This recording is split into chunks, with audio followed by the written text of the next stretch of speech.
Chapter 352.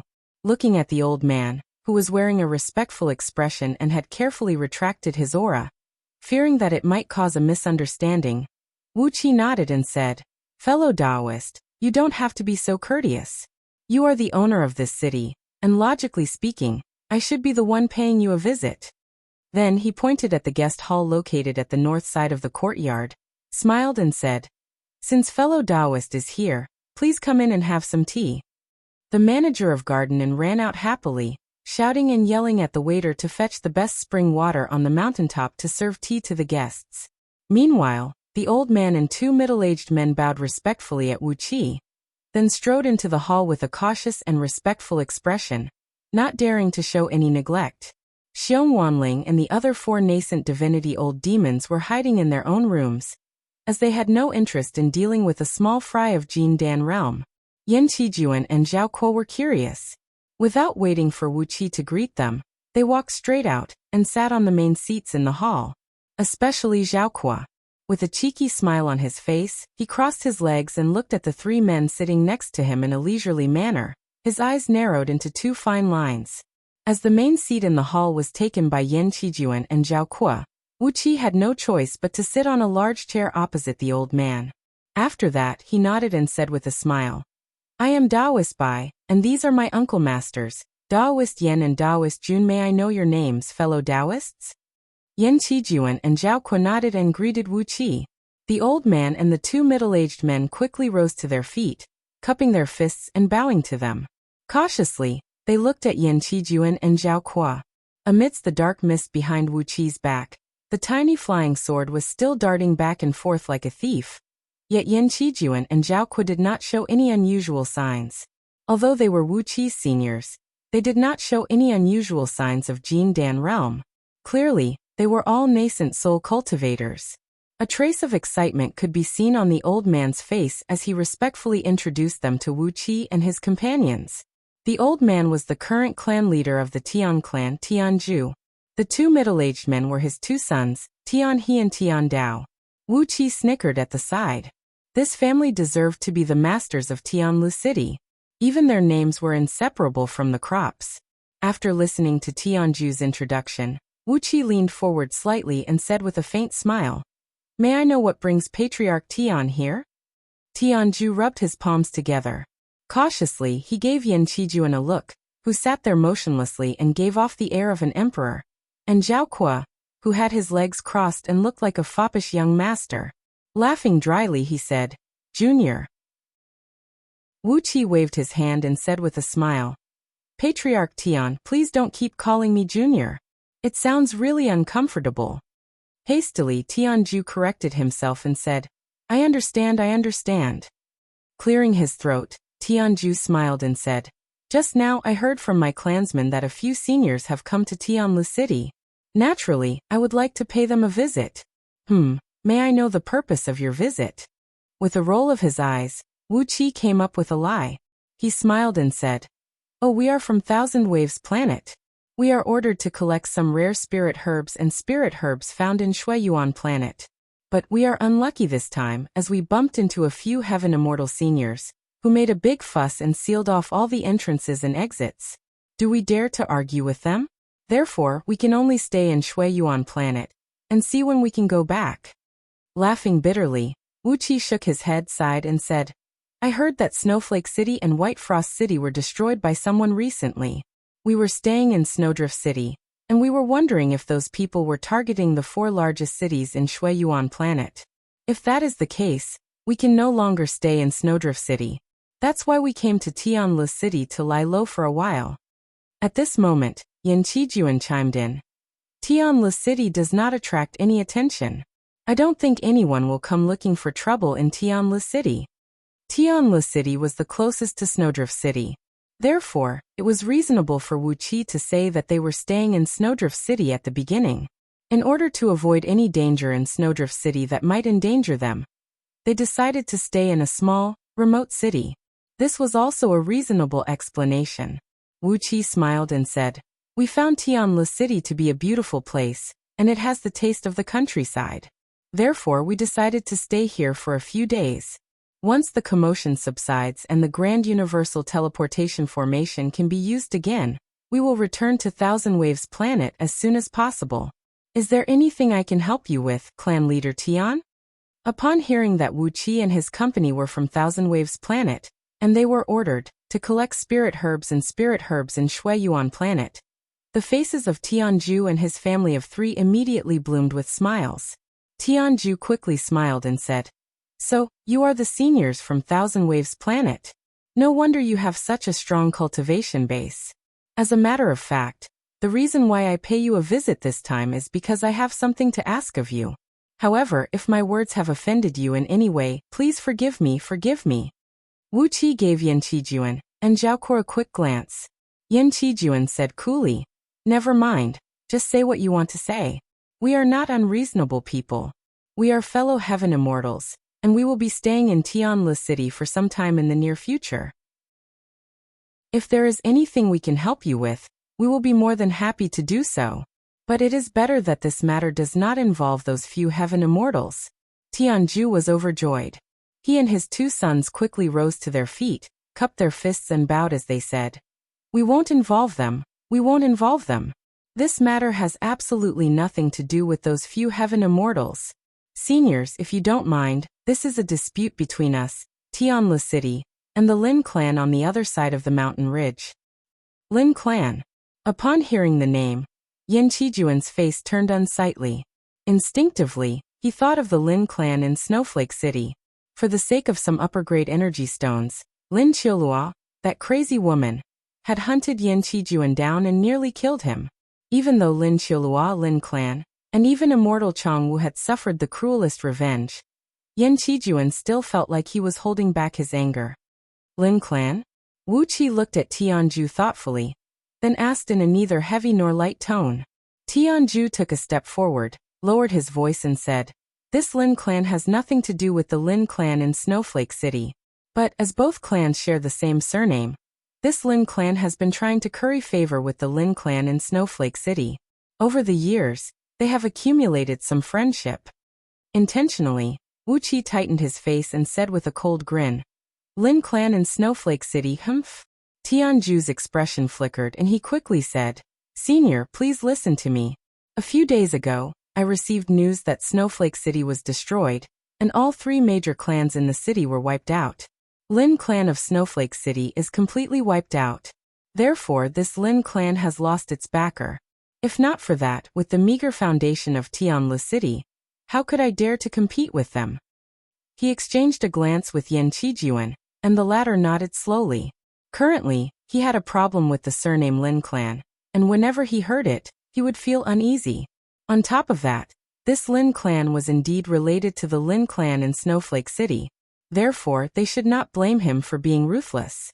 With a faint smile on his face, Wu Qi crossed his legs as well. Coincidentally, the innkeeper served them some fragrant tea. After a short while, Wu Qi picked up the teacup and took a sip of the fragrant tea, then turned to Tianju and asked, "All right, there's no harm in me touching this Lin clan. I wonder what is the reason behind the dispute between clan leader Tian and them?" Tianju pondered for a brief moment, then stretched out 5 fingers toward Wu Qi and said, "If seniors can help me dispel the wild ambition of this Lin clan, I'll give you 50% of all the profits. What do you say?" Tianju looked nervously at Wu Qi, blinking his eyes. Instead of telling him what exactly the matter was, he first told Wu Qi the ratio of the profits. Wu Qi was immediately enlightened. He smiled and said, "So, the 2 clans have a dispute because they found a treasure? The treasure should be in this mountain. And it happens to be on the boundary line between the 2 clans' lands, right? Spirit herb? That doesn't look like it. Could it be an energy stone mine? A fire element energy stone mine? That doesn't look like it either. Could it be an ice element energy stone mine?" A strange gleam flickered in Wu Qi's eyes as he stared at Tianju and his sons, whose faces had turned deathly pale. He smiled and said, "This place is filled with underground fire, so it can only give birth to a fire element energy stone mine. But if it is a fire element energy stone mine, with the characteristics of the cultivation technique you're cultivating, once you're stained with the aura of fire, your aura will definitely be impure. But now, the aura emanating from your bodies is as cold as before, without even the slightest impurity. Therefore, this is an ice element energy stone mine that is formed right next to underground fire and lava. Yan Qijuan and Zhao Kuo's eyes went wide at the same time as they stared at Wuqi in astonishment. Judging from the panicked expression on the faces of Tianju and his sons, they immediately knew that Wuqi was right. Lifting up the teacup and taking a sip, Wuqi fiddled with the lid of the teacup and said smilingly, "An ice element energy stone mine that is formed right next to underground fire and lava. Rare, very rare. Since it has an opposing element of yin and yang, it must be accompanied by an extraordinary treasure." Coldly looking at Tianju, Tianhe and Tiandao, who had returned to their seats, Wuqi said in a cold voice, "Do the three of you really think that with the overall strength of Tian clan, they can keep an extraordinary treasure like this? Do you think they can enjoy all the benefits of an energy stone mine like this?" Beads of sweat rolled down Tianju's forehead like raindrops. Trembling, he stared at Wuqi and stammered, "Why you? Wuqi breathed out a long sigh and said, "You should not have come to us. Since you've come to us, then Tianhe Tiandao, take my uncle master as your master. Give this energy stone mine to us, and we'll guarantee you a rich and prosperous future." With a slap on his forehead, Wuqi's nascent soul flew out and hovered above Wuqi's head, blinking its eyes as it stared at Tianju and his sons. Yan Qijuan was struck with terror. He sprung to his feet and cried out, "Little brat, when did you form your nascent soul? You. How old are you now?" Zhao Kuo was screaming in fear as well. He pointed his finger at the Jin Dan anomaly behind Wuqi's back and screamed, "Your Jin Dan anomaly hasn't disappeared yet, and your nascent soul. Am I seeing a ghost?" Wuqi laughed dryly. He kneaded the dark mist behind his back into a ball of dark pellet, then swallowed it. He laughed dryly and said, "I just formed this nascent soul by accident a couple of days ago. I have no idea how I did it. Ahaha. This Jin Dan anomaly is a good thing to fool people. You just haven't seen through my true cultivation base, have you?" As he laughed, dark mist burst out from all the pores on Wuqi's body, forming a dark cloud behind his back. Within the cloud, 5 flying swords were seen flying and piercing in the air, looking rather shifty. With the nascent soul hovering above his head, and the Jin Dan anomaly behind his back, both Yan Qijuan and Zhao Kuo groaned helplessly, then slumped back to their seats. Tianju's eyes darted back and forth. He was starting to regret coming to Wuqi and his sons. If he had to give them too many benefits, his heart would ache. But while he was still pondering, a ripple of nascent soul energy suddenly came down from the sky above Tianlu City. Following the ripple, an old complacent voice of an old man rang out, "Old Tian, that treasured land belongs to Lin clan now." Rumble. A thunderbolt struck down from the sky, smashing viciously onto the ancestral mansion of Tian clan in the city. Chapter 353. The ancestral mansion of Tian clan in Tianlu City occupied nearly 1/4 of the city. It was built with green bricks and black tiles, and all the walls were painted snow white. The paint was made from a special product of Shuiyuan planet, a clay that was as fine as jade and translucent as crystal. After it solidified, it became as smooth as a mirror, glinting brilliantly. Under the reflection of the sun, it looked like a piece of white jade, delicate and exquisite, giving off an air of elegance unique to cultivators. With a casual strike from an early-stage nascent soul earth immortal hovering in midair, a mansion like this was struck down by a green thunderbolt. The roof tiles cracked, the walls collapsed, and many buildings in Tian clan's ancestral mansion collapsed one after another. More than half of the courtyard was smashed to smithereens by the thunderbolt. When Wuqi and the others flew up into the sky and looked into the distance, they could still see countless severed limbs falling from the sky, their blood and flesh turning the sky red. Tianju was trembling with rage. Standing on the roof of Garden House, he stared blankly at the ancestral mansion that had turned into a historical site in just a blink of an eye. 2 lines of hot tears rolled down his cheeks. Wuqi shook his head, sighed, and said, "Forget it. The people of Lin clan are much faster than you. Hurry up and let your sons acknowledge us as their masters. We can help you avenge the annihilation of your clan. Your sons are still young and strong, and they can give birth to many more descendants in the future.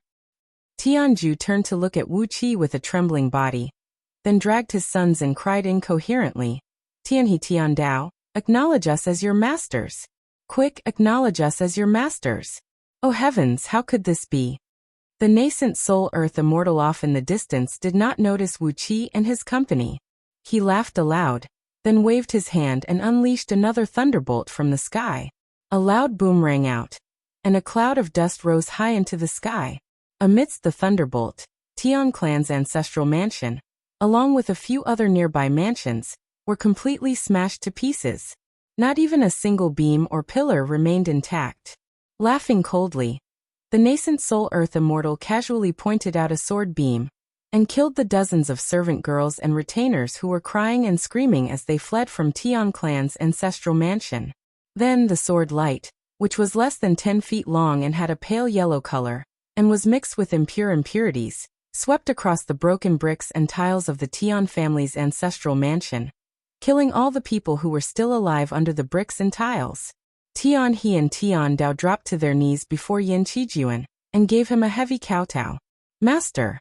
Yan Qijuan smiled indifferently, waved his hand and said coolly, never mind, get up. In the future, Tian clan might become the overlord of Shuiyuan planet. Who can say for sure? A cold gleam flickered in Yan Qijuan's eyes as he casually fished out 2 storage rings and threw them over to Tian He and Tian Dao. Tian He and Tian Dao took over the storage rings, and they were immediately struck dumb with fear. Storage rings were treasures that many Earth immortals in Liyuan Galaxy did not have. The Tian family had a few brocade storage pouches, which were considered as family heirlooms. As for storage rings, they had only heard about them in legends. Only half immortals of the primordial soul realm and true heaven immortals were qualified to use such treasures. They tried to penetrate their divine senses into the ring, and sure enough, it was a storage ring. The enormous storage space inside made the 2 inexperienced cultivators feel dizzy, and they nearly fainted to the ground. They stared blankly at the energy stones piled up like a small hill inside the ring, as well as a few flying swords of upper-grade magical item level. They stammered and could not say a word for a long while. When Tianju saw the storage rings that Yan Qijuan threw over to his sons, his heart skipped a beat. They were rich. Tian clan had found a great backer this time. Although he was just a wealthy man from the countryside, and his knowledge was rather shallow, Tianju knew very well that the power that could give a storage ring to the disciples he had just served must be a great power with a very strong background. Perhaps, only the core disciples from those immortal sects who stood at the very top of the minor heavenly circle realm could afford to spend so much money like this? With a thump, Tianju dropped to his knees before Wuqi and said, Senior, please uphold justice for all the members of Tian clan. Although his sons had just acknowledged Yan Qijuan as their master, and although Wuqi had told him that Yan Qijuan was his martial uncle, Tianju instinctively felt that among all the people present, Wuqi was the most frightening and unpredictable one. Therefore he dropped to his knees before Wuqi, begging Wuqi to uphold justice for him with a hoarse voice. Immediately, Tianju's cries alerted a few people hovering in the sky several miles away. The Earth Immortal turned around and looked in Tianju's direction with a surprised look. Standing right next to him was an old man with gray hair. Immediately he pointed at Tianju and cried out, Clan Leader Mo, he is Tianju. I only hope that Clan Leader Mo can help Lin Kexian kill Tianju and seize the foundation of Tian clan. Then Clan Leader Mo will take 80% of the benefits. Smiling, Wuqi shook his head at Tianju and said, Look, how generous is the clan leader of Lin clan.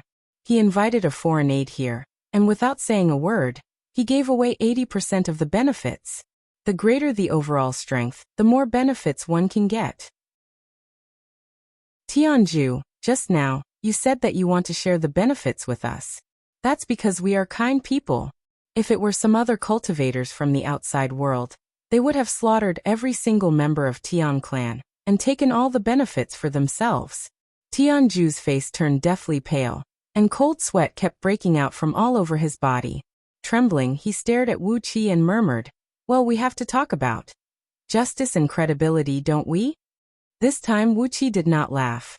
Instead, Zhao Kuo and Yin Qijuan burst out laughing. Xiong Wanling and the few old demon kings, who had just come out to watch the show, were rocking back and forth with laughter. Supremacy 5 Mountains roared with laughter and said, "Justice and credibility? Bullshit. We always knew that the one with the biggest fist is the justice, and the one with the flying sword has credibility. Slaughter a city, and within 1,000 miles, there will be justice. Slaughter a country, and within 10,000 miles, there will be credibility." True Lord Windbreaking said in an indifferent tone, "Have you, Tian clan, become muddle-headed from farming? Have you eaten too many vegetables? Do you think a cultivator of Tao would talk about justice and credibility with you? What a load of bullshit. What a stinking bullshit. Even until today, your Tian clan is still alive." That makes sense. Who would come here and kill a clan of cultivators who only know how to farm for no reason? The faces of Tianju, Tianhe and Tian Dao blushed. They bowed their heads shamefully, as if they felt that their behavior was indeed a little petty. Without sufficient overall strength, and without finding out the background of Wuxia and his companions, they foolishly came here and asked for an equal share of the benefits. Fortunately, Wuxia and his companions were not evil cultivators from the Fiend League. Otherwise, before clan leader Mo could strike, Tian clan would have already been wiped out. Wuxia and his companions were whispering to each other, and did not pay any attention to clan leader Lin Kexian and clan leader Mo relying on the fact that he was backed by an earth immortal of nascent soul realm. Lin Kexian immediately flew over with a few of his clan members, baring his fangs and brandishing his claws. They stopped at a place less than 500 feet away from Wuxia and his companions. Lin Kexian, who had an eagle nose, deep eyes, and thin lips, looked like a short-lived ghost, pointed his finger at Tianju, who was kneeling on the roof, and said with a cold grin, "Old man Tian, you and I have been fighting against each other all our lives. This time, your Tian clan is destined to cease to exist. TSK, have you lost your mind or something? Are you going to kneel there and beg for mercy?" Wuxia gave Lin Kexian a cold glance, who was acting all high and mighty, and pulled Tianju up from the ground. He smiled faintly and said, "Lin Kexian, I'm a fortune teller, and I've predicted that you will die today. Tell me, am I right or not?" Lin Kexian was taken aback. Pointing his finger at Wuxia, he let out a long laugh, and was about to break out into curses. But before he could say anything, Zhao Kuo suddenly teleported right in front of Lin Kexian, punched his dantian, pulled out his Jin Dan, and crushed it to pieces. Lin Kexian's body suddenly expanded, then exploded into pieces amidst a dazzling white light. Vaguely, the crowd could hear the crazy battle cries of millions of soldiers, and in the next moment, Lin Kexian's soul was shattered into wisps of smoke. Zhao Kuo gave a cold snort. Suddenly, a white clump of battle aura burst out from his body, as blades, spears, swords, halberds, and all sorts of weapons shot out from it. The few clan members brought here by Lin Kexian did not even have the time to let out a miserable cry, before they were shredded into meat paste by countless weapons. Far off in the distance, clan leader Mo, who was hovering motionlessly above the Tian clan's ancestral mansion, had his eyeballs nearly popped out from his eye sockets. He stared at Zhao Kuo, who suddenly teleported forward, and cried out in shock, "Teleportation divine ability? Senior, are you a half-immortal of nascent divinity realm? Senior, please forgive me. Please spare my life." Clan leader Mo could only let out a miserable howl, but Xiong Wanling had already teleported right next to him soundlessly. With a single slap of his 2 huge bare paws, clan leader Mo was crushed into a meat pie. Xiong Wanling licked the blood and flesh on his palms, then laughed and said, "I don't even know your name, and you're dead just like that. I, a mere early-stage nascent soul cultivator, dares to act so arrogantly before me?" Tianju, Tianhe, and Tian Dao were trembling with fear.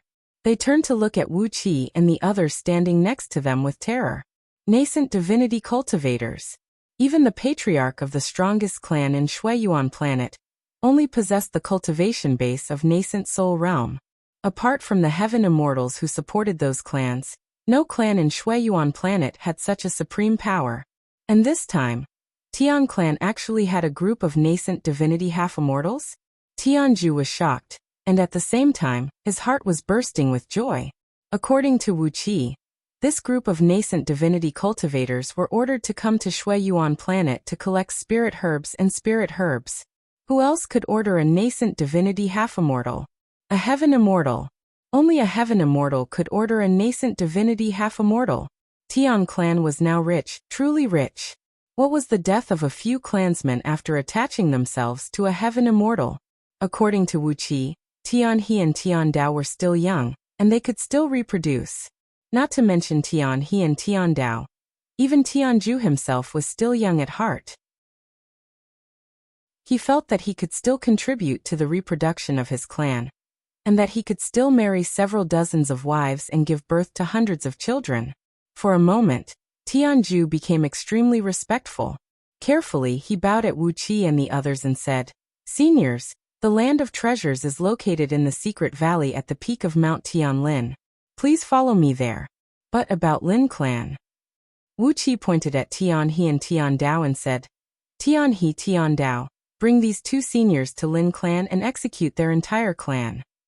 Then Wu Qi assigned True Lord Windbreaking and Supremacy 5 Mountains to follow Tian He and Tian Dao.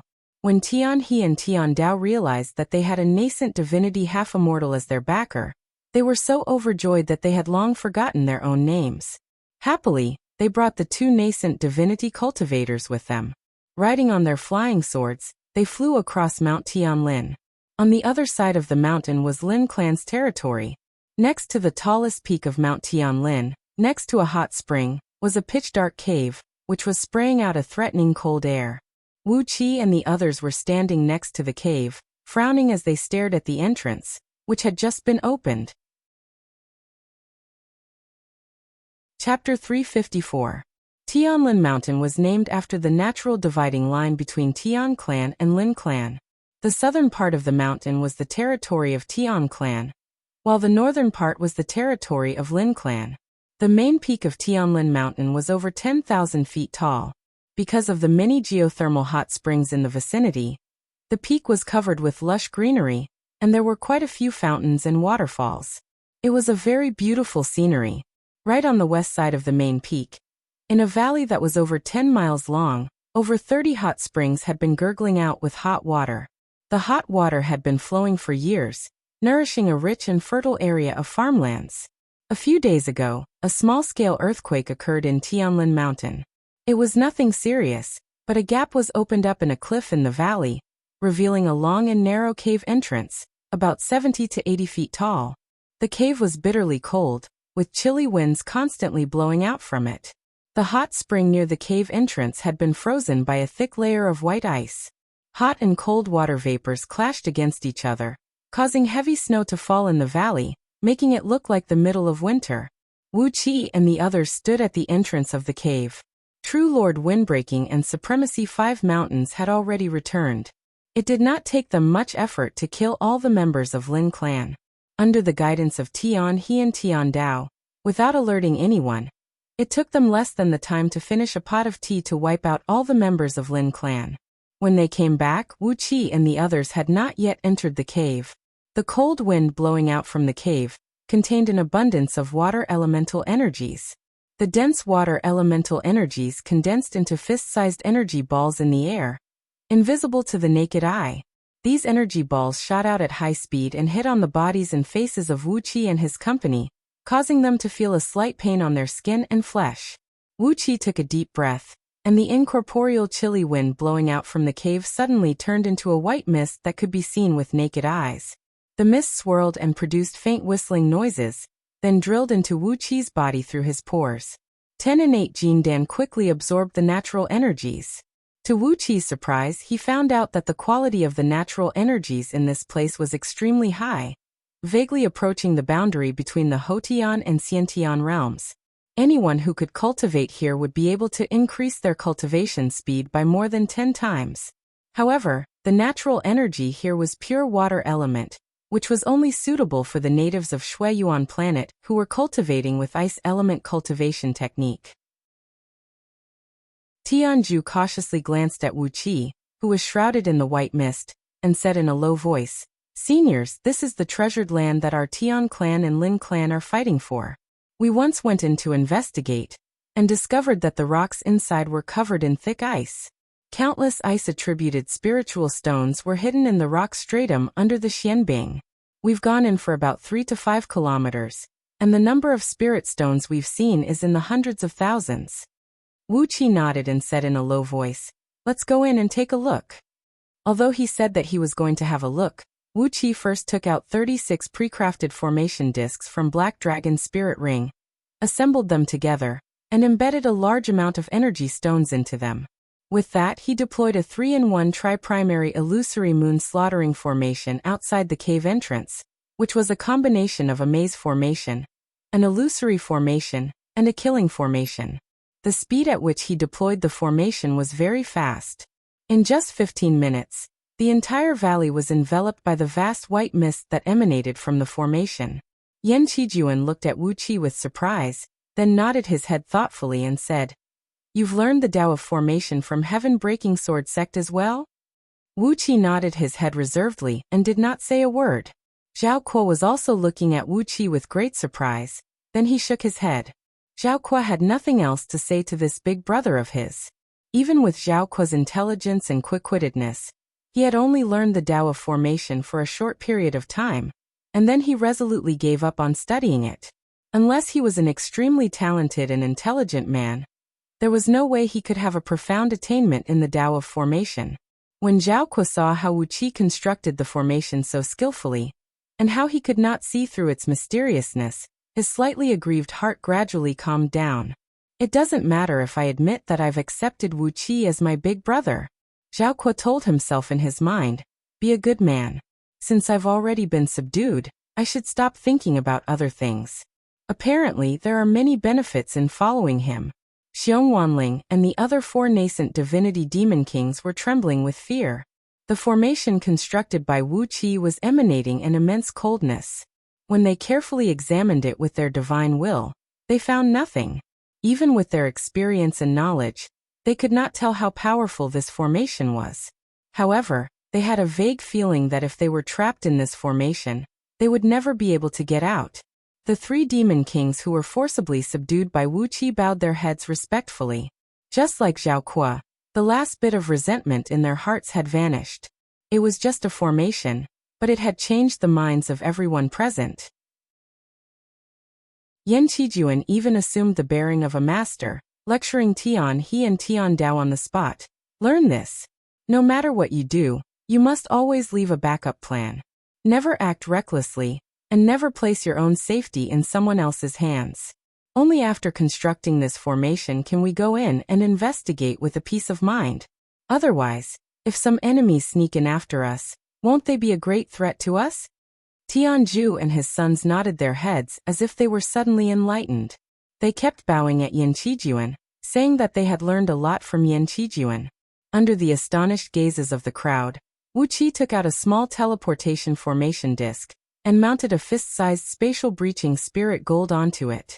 Looking at the dumbfounded crowd, he smiled and said, "Let's construct a teleportation formation disc first. I'll bring another one with me. Even if we run into some dangerous place, as long as the surrounding void is not sealed, we can always retreat safely." After placing the formation disc firmly behind a few rocks near the cave entrance, Wuqi smiled and said, "Of course, I don't think our luck is that bad. There are not many restrictive spells in the world that can seal the void. Our luck can't be that bad." With both hands clasped behind his back, Yan Qijuan nodded with a smile. He was getting more and more satisfied with Wuqi, his son-in-law. One could say that he was a coward, but it also proved that he was a cautious and prudent man, always leaving himself a way out and a backup plan. Therefore, Yan Qijuan felt at ease leaving Princess Zhonglu in his hands. When Wuqi was done with all the preparations, the crowd entered the cave, which was filled with an eerie cold air. He Qianqiu, who had the fastest speed and the most nimble reflexes, walked at the front, while Wuqi, surrounded by Xiong Wanling and Supremacy 5 Mountains, followed closely behind He Qianqiu. Yan Qijuan, Zhao Kuo, and Tianju and his sons walked in the middle of the group, while Green Shadow and True Lord Windbreaking brought up the rear vigilantly, ready to provide support at any time. As Tianju said, there was a very long tunnel inside the cave. It was over 100 feet tall and wide, and was covered with a 10 feet thick layer of xianbing. Under the transparent layer of xianbing, countless ice element energy stones were embedded in the thick rocks. Each of those energy stones was the size of a fist, and there were even some rare natural energy stones the size of a water tank. Judging from the quality of these energy stones, each of them was at least a middle-grade energy stone. The natural energy in the tunnel was shockingly strong. As the rich water element natural energy gathered together, the air was rippling with a faint blue gleam, making the group feel as if they were walking in water. The spirit stones in the surroundings emitted a faint glow, and the glow from countless spirit stones converged together, illuminating the passageway. At first glance, the tunnel was very long, extending downward at a 30-degree angle. No one knew where it led to. Wuxia and his company moved forward at a fast pace. In just 15 minutes, they had traveled over 60 miles, but they still could not see the end of the tunnel. At this point of time, the density of natural energy in the air had reached an astonishing level. Walking in the tunnel, they felt as if they were walking in a sticky glue, as they could vaguely feel some resistance. The amount of energy stones under the xianbing had also increased, and they were getting bigger and bigger. It was as if those energy stones were squeezing against each other on the rocks, forming a tunnel entirely made of energy stones. Tianju and his son stared blankly at the immeasurable amount of energy stones in front of them, following the group with stiff steps. Their eyes were wide open.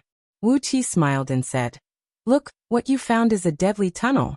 Even if the few strongest clans in Shuiyuan planet discovered this place, they are destined to have their families destroyed, and all their people killed, let alone Tian clan and Lin clan. Once those heaven immortals know that there is such a bizarre tunnel here, they will definitely not let you go so easily." All of a sudden, Wuxia leaped out and dashed several hundred feet forward, stopping on a xianbing on the side of the road. Carefully, he dug out a clump of translucent, pale blue Ganoderma, which was emitting an elegant fragrance. The clump of Ganoderma was about the size of a human head, and was composed of 72 thumb-sized Ganoderma. They were stacked layer upon layer, and looked extremely adorable. Yan Qijuan and the others quickly came over as well, fixing their eyes at the clump of Ganoderma. Wuxia took a careful sniff at the Ganoderma's aroma, and gave it a good look.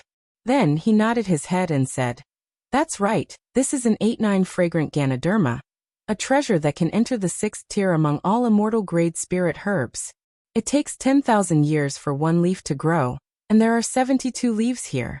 Obviously, it has lived for at least 720,000 years.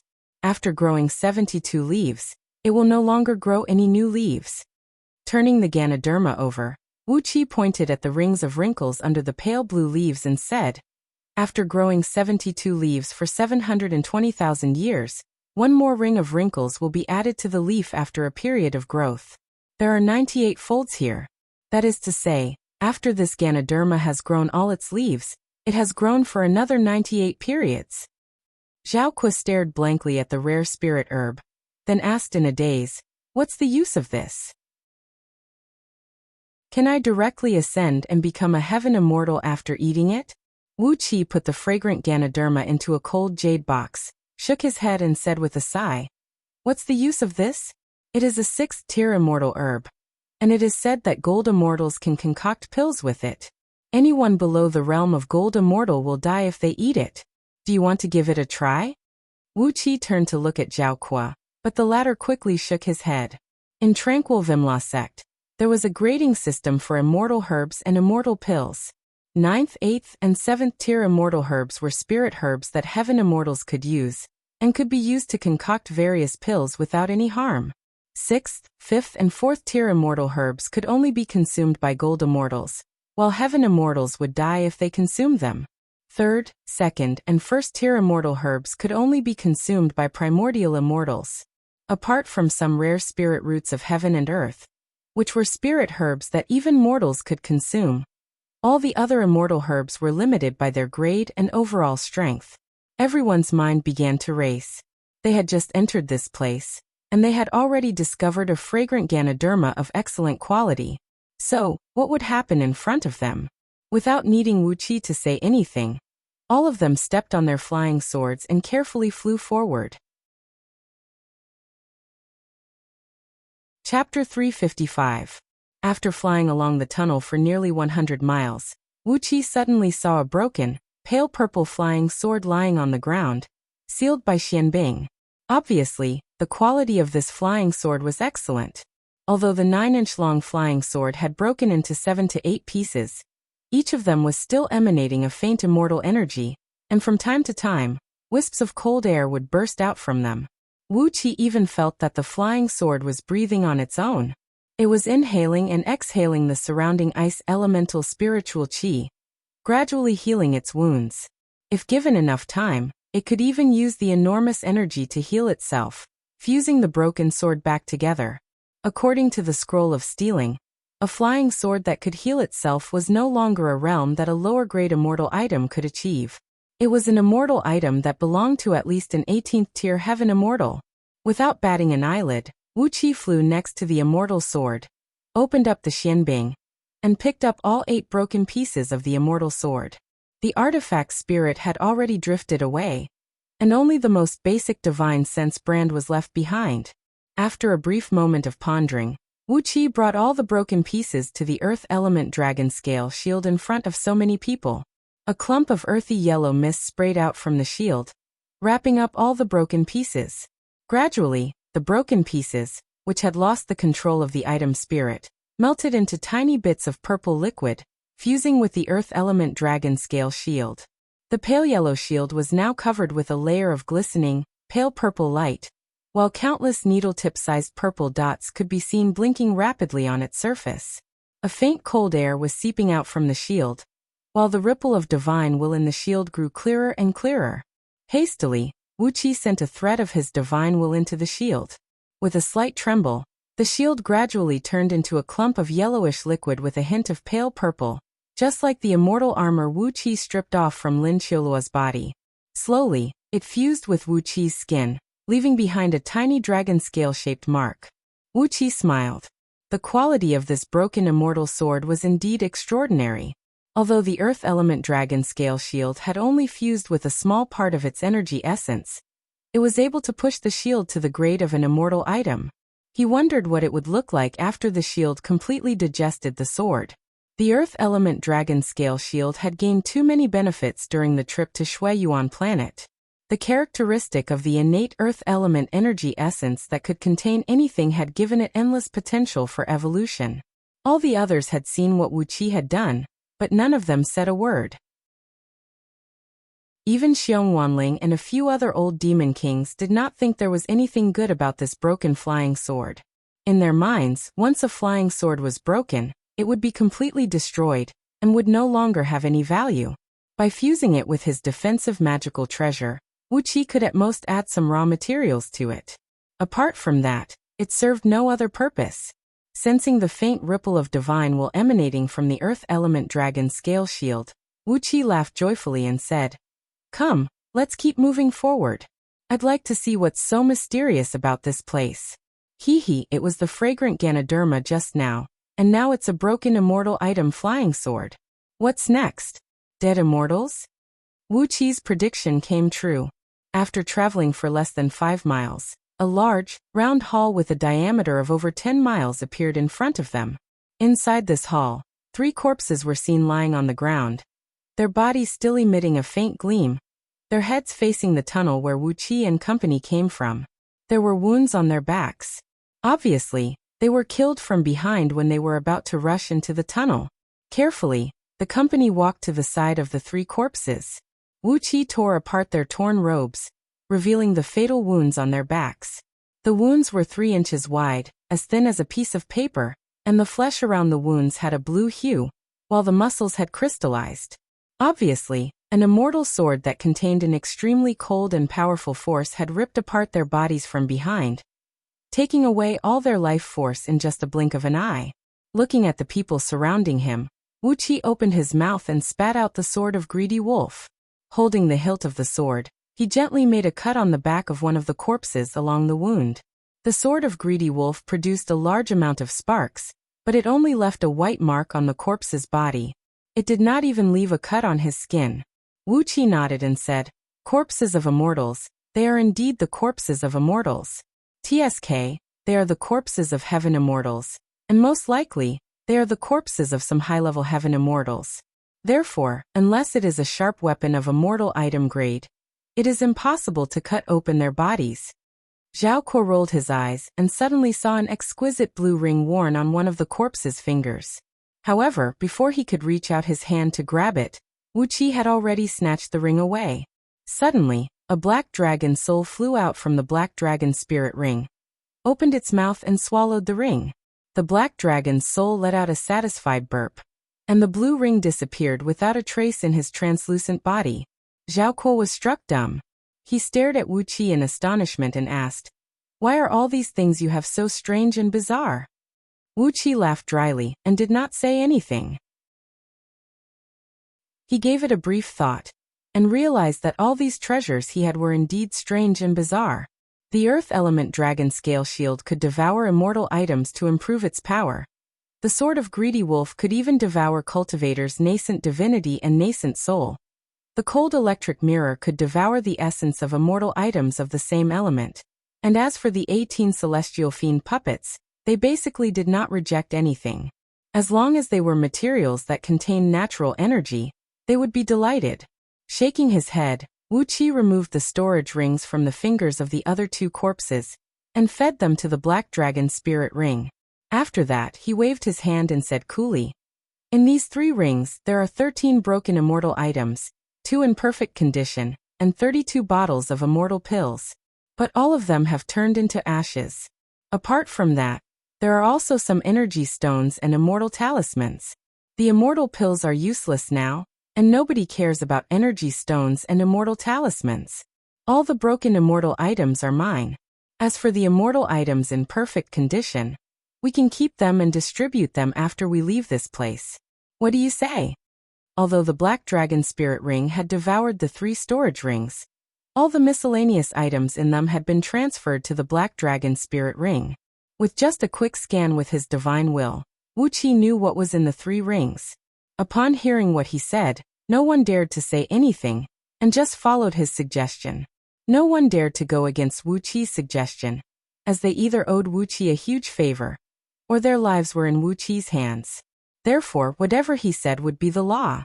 After searching the 3 corpses and finding nothing valuable, Wuqi casually waved his hand and shoved the 3 heaven immortal corpses into the spirit breeding ring. Although they had been dead for many years, and their immortal souls had long dissipated, their fleshly bodies were very strong. Using the divine flame of order, Wuqi could still extract some blood crystals that contained powerful essence of blood and energy, immortal energy and dharma energy. It was the same as recycling waste, and Wuqi would never waste them. After cleaning up the 3 corpses, only then did Wuqi and his company pay attention to the hall around them. It was a hall that was obviously made by man, fitting the saying that the sky was round and the earth was square.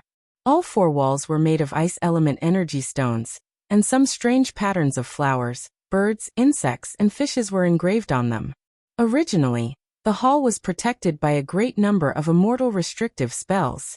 But judging from the dilapidated state of the hall, it was obvious that these restrictive spells had been destroyed by someone with brute force many years ago. Right in the center of the hall was a hole with a diameter of 1,000 feet, leading straight down.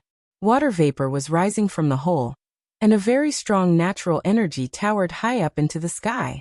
Initially 1,280 blue pearls, each the size of a fist, were embedded on the ground near the hole. But now all the pearls were broken, and the one closest to the outer ring had even crumbled into fine powder. There should be some powerful defensive spells in this place as well, but apparently, all of them had been destroyed by someone with brute force. Wuqi nodded and said, "Come, let's go down and have a look. Perhaps we'll find some other surprises." Apparently, someone had cleared a path for us a long time ago. If we keep going like this, we'll be safe. Although he said that, Wuqi still called out to Zhao Kuo, asking him to sprinkle out a handful of silver beans, and summon a group of over 100 armored soldiers, who stood about 10 feet tall, to lead the way. The company followed behind these armored soldiers, carefully treading on clouds and flying down. The tunnel was about 1,000 miles deep, and the deeper they went, the colder the air became. Tianju and his sons were shivering, unable to withstand the cold air around them. It looked like they were about to be frozen into ice cubes. When Wuqi saw that they could not defend against the cold breeze that was attacking them from all directions, he simply waved his hand, unleashing a beam of white light that pulled them into the spirit breeding ring, and threw them together with the 3 immortal corpses. After descending rapidly for over 1,000 miles, the bottom suddenly became clear, and a pool of clean water suddenly appeared before their eyes. Obviously, this was an underground world created by some immortal with a mighty divine ability. It measured 1,000 miles in circumference, and was about 100 miles high. Above their heads, the light of the sun, the moon, and the stars could be seen flashing on the rock walls. It was also the work of an immortal's magical power. The vast underground world was actually a pool of green water that was as calm as a mirror. When their divine will swept across the clear water, they found that it was about 10 miles deep. Countless huge, pale golden leaves that looked like lotus leaves were spread out on the surface of the water, connected by golden roots. Underneath those thick roots were countless tiny aerial roots that were as thin as human hair. These white and slender aerial roots were swaying in the water like countless strands of hair. Some of them were several miles long, and at their ends were countless fist-sized fruits that looked like pomegranates, sparkling and translucent like gems. In the center of this pool, right below Wuqi and his companions, a thin leaf carved from green jade was spread out on the surface of the water, and an exquisite pale purple palace stood firmly between the leaf. The palace only had 3 entrances, with side palaces and gardens on the left and right sides. On the roof of the tallest palace in the center stood an exquisitely made bottle, about 30 feet tall, from which a strong water elemental energy was constantly bursting out. Just as Wuqi and his companions descended from the passage, a great force suddenly came assaulting them out of nowhere. The force was so strong that it was shocking. Wuqi and his company did not have the time to react, and neither did they have any power to resist. Their vision blurred, and their bodies were suddenly weighed down. When they regained their senses, they found themselves in a tall and spacious palatial hall made of light purple. On the jade platform in the center of the palace, a stunningly beautiful woman, clad in a pale purple robe, was lightly hovering above a pale purple lotus. Wuqi and his companions only glanced at the woman. She gave a slight snort, and an enormous pressure came crashing down from above, forcing Wuqi and his companions to kneel heavily on the ground. Amidst a muffled thud, the skin and flesh of Wuqi and his companions' knees were broken, and large amounts of blood splashed out. Chapter 356. Wuqi dropped to his knees. Although he had been cultivating the dragon transformation script, infused with a large amount of flood dragon blood essence, which made his fleshly body much stronger than ordinary cultivators, both of his knees were still broken. Blood sprayed out like a fountain. Wuqi gave a muffled snort due to the pain. While he was trying to stand up with both hands, a tremendous pressure came smashing down from above.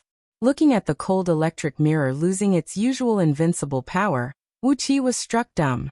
He stared blankly at the lady, then turned to look at Yin Qijuan and the others, who were lying on the ground and could not move at all.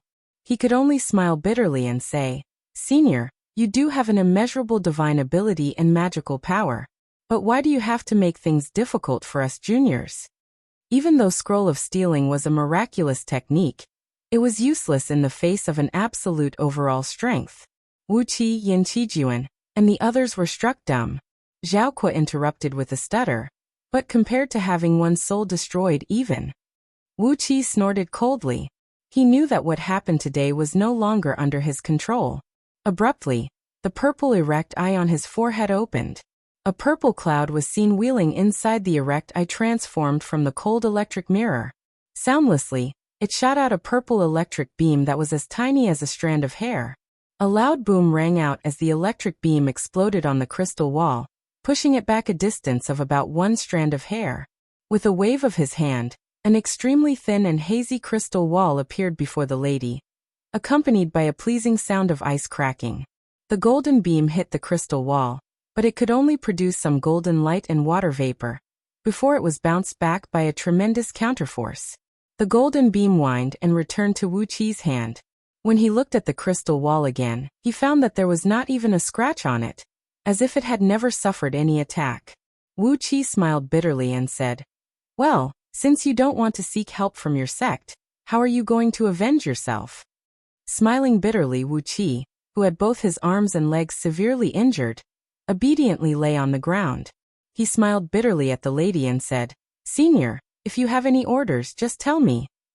With a twist of his body, Wuqi's dislocated elbow and shoulder automatically reconnected. His body shook, and just as he was about to jump up, a cold light flashed in the woman's eyes, and an unstoppable force came crashing down on his head.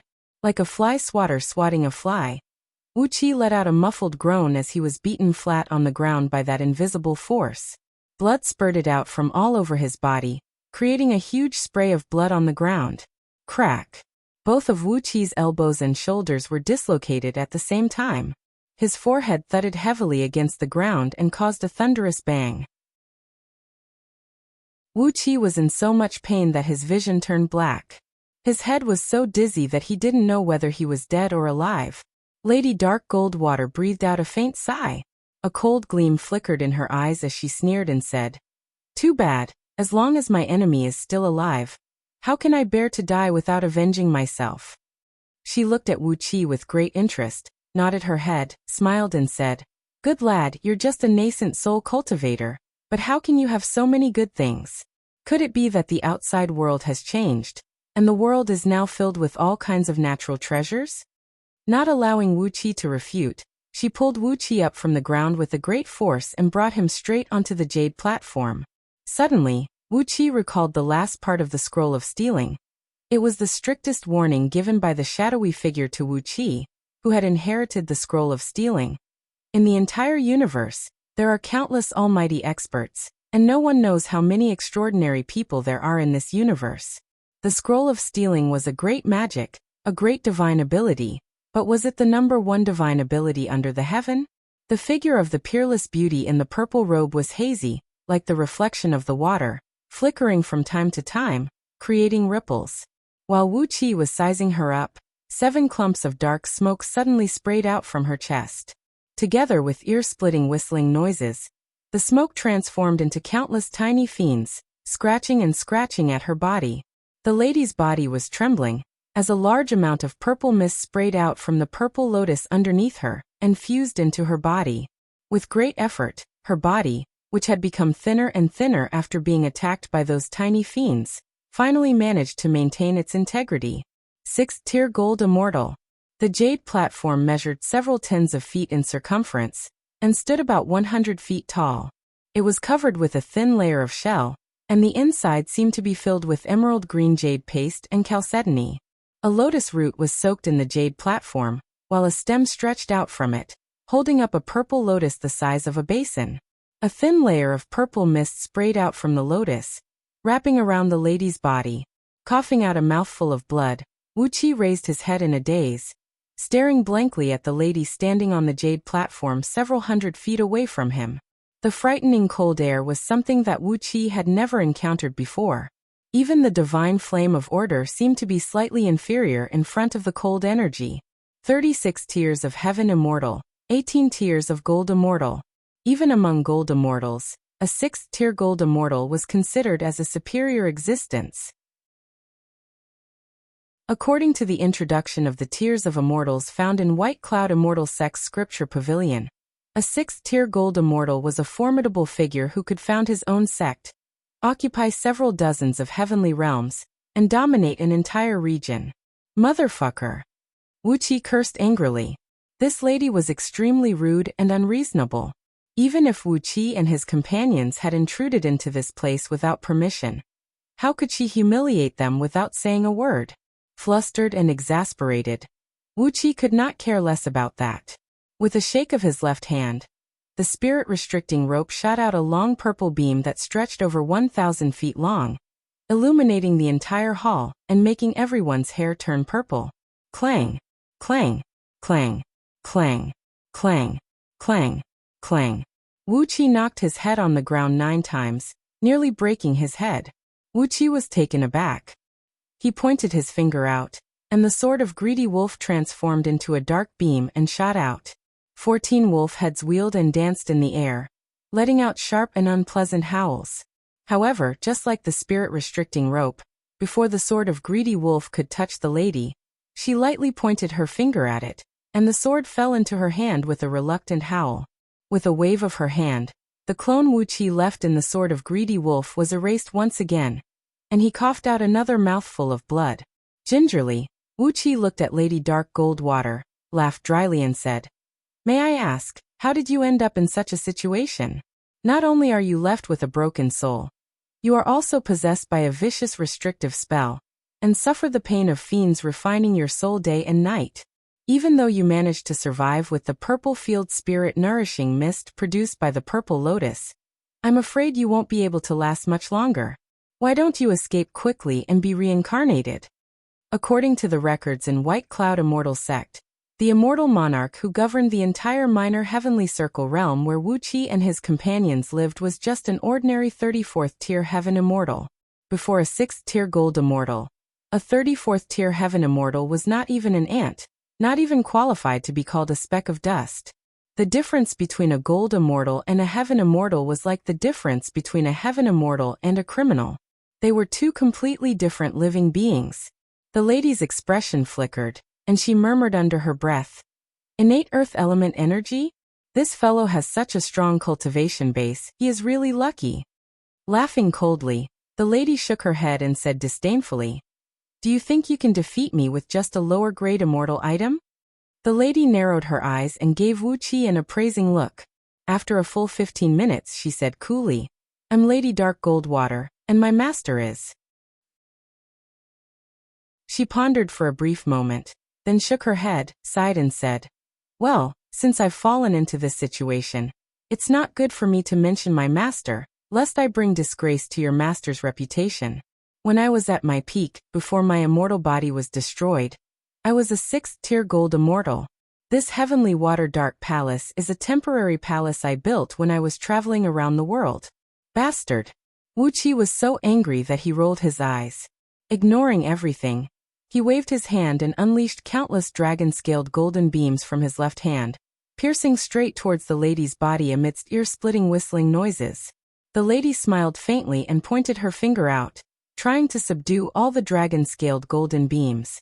However, the tiny bit of innate earth element energy essence attached to the earth element dragon scale shield could not be controlled by her.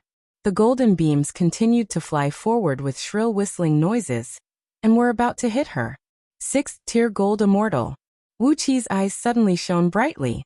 No wonder this lady possessed such a frightening overall strength. No wonder she had such an unimaginable ability, and no wonder she could easily toy with Wuqi and the others in the palm of her hand. No wonder even Wuqi thought she was just a broken soul. And even the core of her immortal soul had been shattered. She was just a broken soul. Yet she still possessed such a frightening power. After the time it took to finish a pot of tea, the fiends, which seemed to have grown a little stronger, transformed back into dark smoke and rushed back into the lady's body. The lady breathed out a heavy sigh. Her body tilted slightly, but very quickly, she stuck out her chest and hovered above the purple lotus flower. However, before the usually successful spirit-restricting rope could get close to her, she pointed her finger at it. Immediately, it transformed into a purple rope and fell into her hand, as if a young daughter-in-law had bumped into an evil mother-in-law. The lady gazed coldly at Wuqi, then casually shook the spirit-restricting rope. Wuqi felt a severe pain coming from his nascent divinity, and he coughed out a mouthful of blood. The thread of his divinity he left in the spirit-restricting rope was turned into nothingness by an extremely frightening cold air. Lady Dark Goldwater remained silent for a moment, then said slowly, "Therefore I want to take in a disciple, and let him avenge me. It is only right and proper for a disciple to avenge his master, and they won't laugh at me. Don't blame me for using a heavy method to capture all of you. If I don't subdue all of you, how would you know about my unfathomable immortal techniques and divine abilities?" Lady Dark Goldwater put away the crystal wall with a puzzled look, then looked coldly at Wuqi, nodded and said, "I didn't expect a little boy like you to have such knowledge." I am indeed just a broken soul now, and even the core of my immortal soul has been shattered. If I hadn't luckily found a purple soul heaven lotus seed when I was young, perhaps my soul would have long perished and vanished. From afar, Lady Dark Goldwater thrust her palm out, causing Zhao Kuo to howl miserably and fly several hundred feet up into the air. Grinning coldly, Lady Dark Goldwater said, "Ignorant little boy, what do you know? Even if I have to perish and vanish my soul, I still have to protect my face." Right when Wuxia and the others were smiling bitterly, a faint white gleam shone from Lady Dark Goldwater's eyes as she gave Wuxia and the others a glance. Suddenly, she waved her hand at Wuxia and said with a smile, "Young lad, you possess a magical item formed from innate earth element energies. You have a pretty good fortune, and you have a promising future. Are you willing to acknowledge me as your master?" Wuxia and the others were struck dumb. So, this shameless Lady Dark Goldwater attacked them because of this? "Why didn't you contact your master and ask for help?" asked Wuxia in a deep voice. There was no reason for him to suffer like this. Lady Dark Goldwater rolled her eyes and cried out sternly, "How could I let my master know about such an embarrassing thing? If they knew about this, how could I face anyone again? How could I survive?" Wuxia took a deep breath and briefly sensed the surrounding space. The space was very stable, and had been sealed by a great force. Even though Wuxia had burned his own nascent divinity, and risked his life to launch a desperate attack, his blood escape art could not break through the force that had sealed the space. The force was too strong, so strong that it surpassed the limit that Wuxia could understand with his current cultivation base. Therefore, there was no way he could escape. Chapter 357. 9 loud kowtows nearly knocked Wuxia unconscious. With great difficulty, he raised his head and stared at Lady Dark Goldwater. His eyes filled with anger and shame. Lady Dark Goldwater lowered her head and looked at Wuxia, who was lying motionless on the ground. Then, she lightly waved her right hand at Yan Qijuan and the others, who were lying in the hall. Immediately, all of them rolled their eyes and fainted. A white water wave rolled out from where they stood, wrapping around the group and spinning them. Gradually, the water wave disappeared, and Yan Qijuan and the others were transported to somewhere unknown. Lady Dark Goldwater said coldly, "These people are a hindrance. I'll let them have a good soak in the heavenly true water down there." Heavenly true water? Wuxia shook his buzzing head and smiled wryly. This was a good thing, absolutely a good thing. For those body cultivators of Heaven Immortal Realm, the heavenly true water was the best material to strengthen their fleshly bodies and temper their immortal bodies. But this material was too good, so good that apart from Heaven Immortals, no one could enjoy it. Although Yan Qijuan and the others would definitely benefit from their fleshly bodies after being soaked in it, the pain they would suffer would be no different from being cut into pieces by 1,000 blades and having their hearts burned by a fiend flame. This lady was too cruel. Wisely, Wuxia kept his mouth shut, not daring to say anything. Lady Dark Goldwater stared blankly at Wuxia for a while, then said coldly, "It has been so many years, and you are the first group of cultivators who intruded into my palace. Among all these people, you are the only one who dared to attack me. You are a brave one. And since you have an innate earth element treasure with you, you must be very lucky. With your mortal body, you actually managed to cultivate the dragon transformation scripture? You seem to have a wide network of people." Wuxia touched the black dragon spirit ring. A faint dragon roar rang out, as the black dragon's soul carefully poked its head out and nodded at Lady Dark Goldwater in a low voice. Lady Dark Goldwater gave the black dragon spirit ring a surprised look, then sneered and said, "A heavenly dragon is actually refined into a storage ring? If word of this reaches the ears of the few grand elders of the dragons, no wonder you can learn the orthodox dragon transformation script." After pondering for a brief moment, Lady Dark Goldwater looked at Wuxia and said, "You've acknowledged me as your master. Therefore you have to avenge my enemy." Wuxia looked at Lady Dark Goldwater pitifully. He really didn't want to have a master like her. But now he was like a fish on the chopping block. No matter how much he disliked this master, he could only reluctantly lower his head and respectfully say, "Of course. It is only right and proper for a disciple to avenge his master." Lady Dark Goldwater nodded slowly and warned. In the future, if you kill my enemy, don't let anyone know about this. Master's illustrious reputation cannot be destroyed in a day. I'd rather let all the powerful beings in the universe mistakenly believe that I died in an accident than let others know that I was schemed against and ended up in this state. Can you do it? Wuxia nodded his head and said, Of course I can. Protecting Master's reputation is also a disciple's responsibility. Wuxia would never tell the world that he was Lady Dark Goldwater's disciple, unless he was out of his mind. Lady Dark Goldwater was a mighty 6th-tier gold immortal, yet she had ended up in this state. It was not hard to imagine what level of existence her enemy was. Even if Wuxia could avenge Lady Dark Goldwater in the future, he couldn't let anyone know that he was her disciple. Who didn't have a few friends? Who didn't have an old friend? Naturally, those who befriended a gold immortal were also gold immortals. Perhaps someone would know about Lady Dark Goldwater. If Wuxia announced that he was Lady Dark Goldwater's disciple after killing her enemy, wouldn't he be intentionally provoking those who knew about him to come and seek revenge? Lady Dark Goldwater nodded satisfactorily at Wuxia's straightforward answer. With a frown on her face, she began to slowly tell him how she ended up in this state. According to Lady Dark Goldwater, her master was an amazing man, a man who truly possessed an almighty divine ability. And Lady Dark Goldwater was the disciple whom her master was most proud of.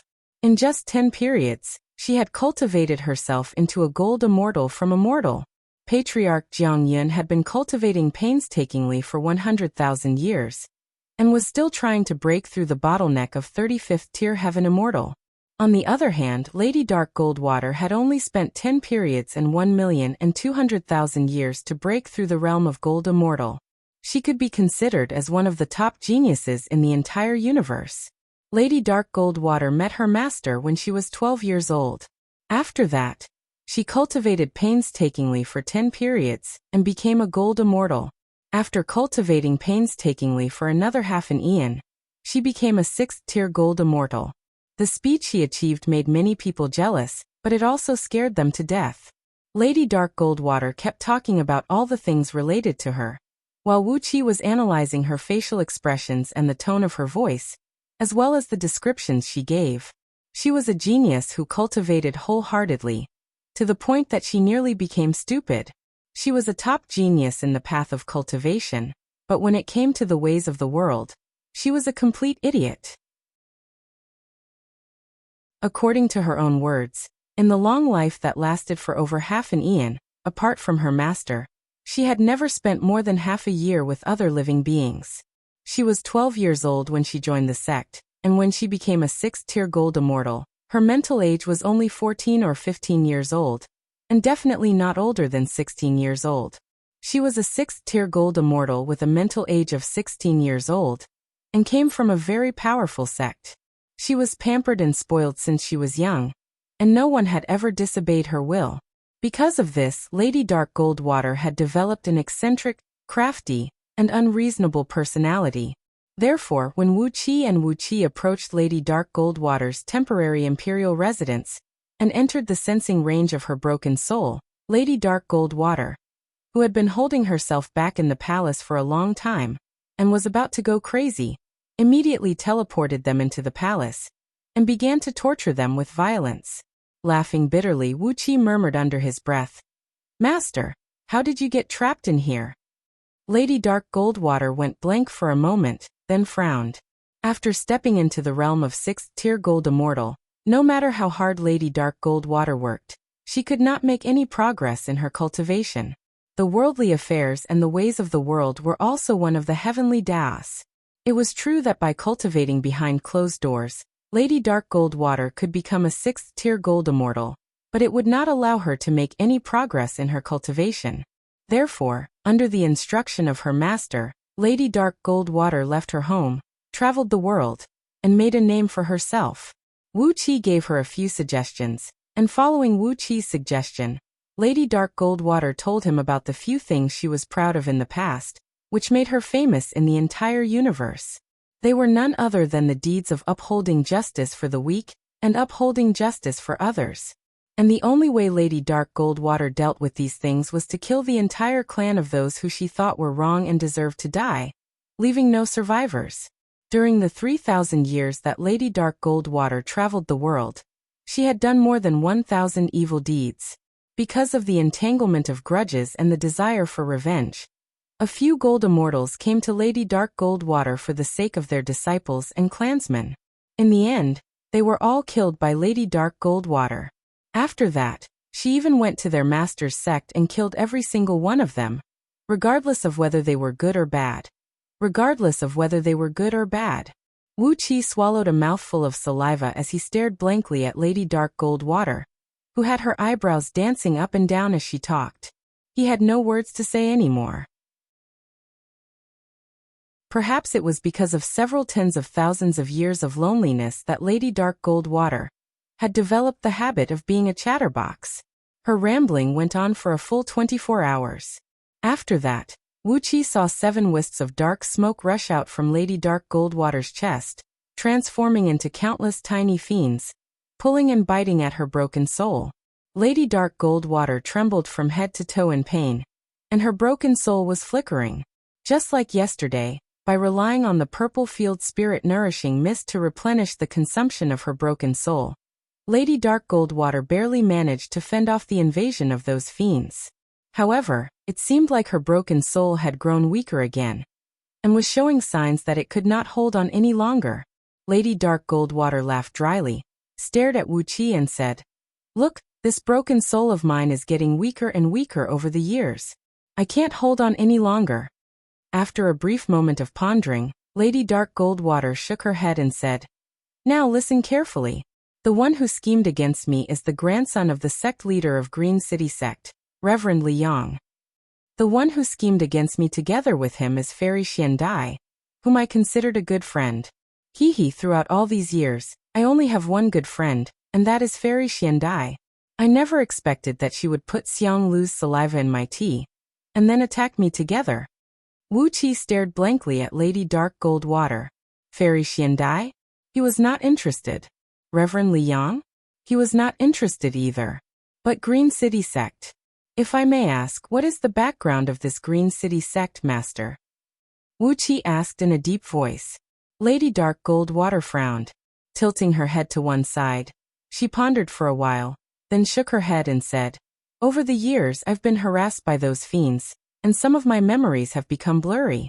The Qingqing sect should be a sect formed by the immortals who ascended from the Qingqing mountain on that planet, which was left behind by an ancient immortal in the human world." After a brief moment of silence, a bright gleam flashed across Lady Dark Goldwater's eyes. Currently, Green City Mountain is one of the strongest sects in Xianyang Heaven Realm. Their sect leader is a 3rd-tier gold immortal. Reverend Liang is his grandson, and his cultivation base is the same as Fairy Xiandai's, a 7th-tier gold immortal. A sect formed by immortals who ascended from Green City Mountain? A sect formed by immortals who ascended from Green City Mountain? Suddenly, the bloody faces of Wu Wang, Lu Xiaobai, and many brothers of Greedy Wolf Group appeared before Wuqi's eyes. He nodded lightly and said, "Is that Green City sect from Green City Mountain? Reverend Liang? Fine, I'll kill him, and then I'll completely destroy Green City sect."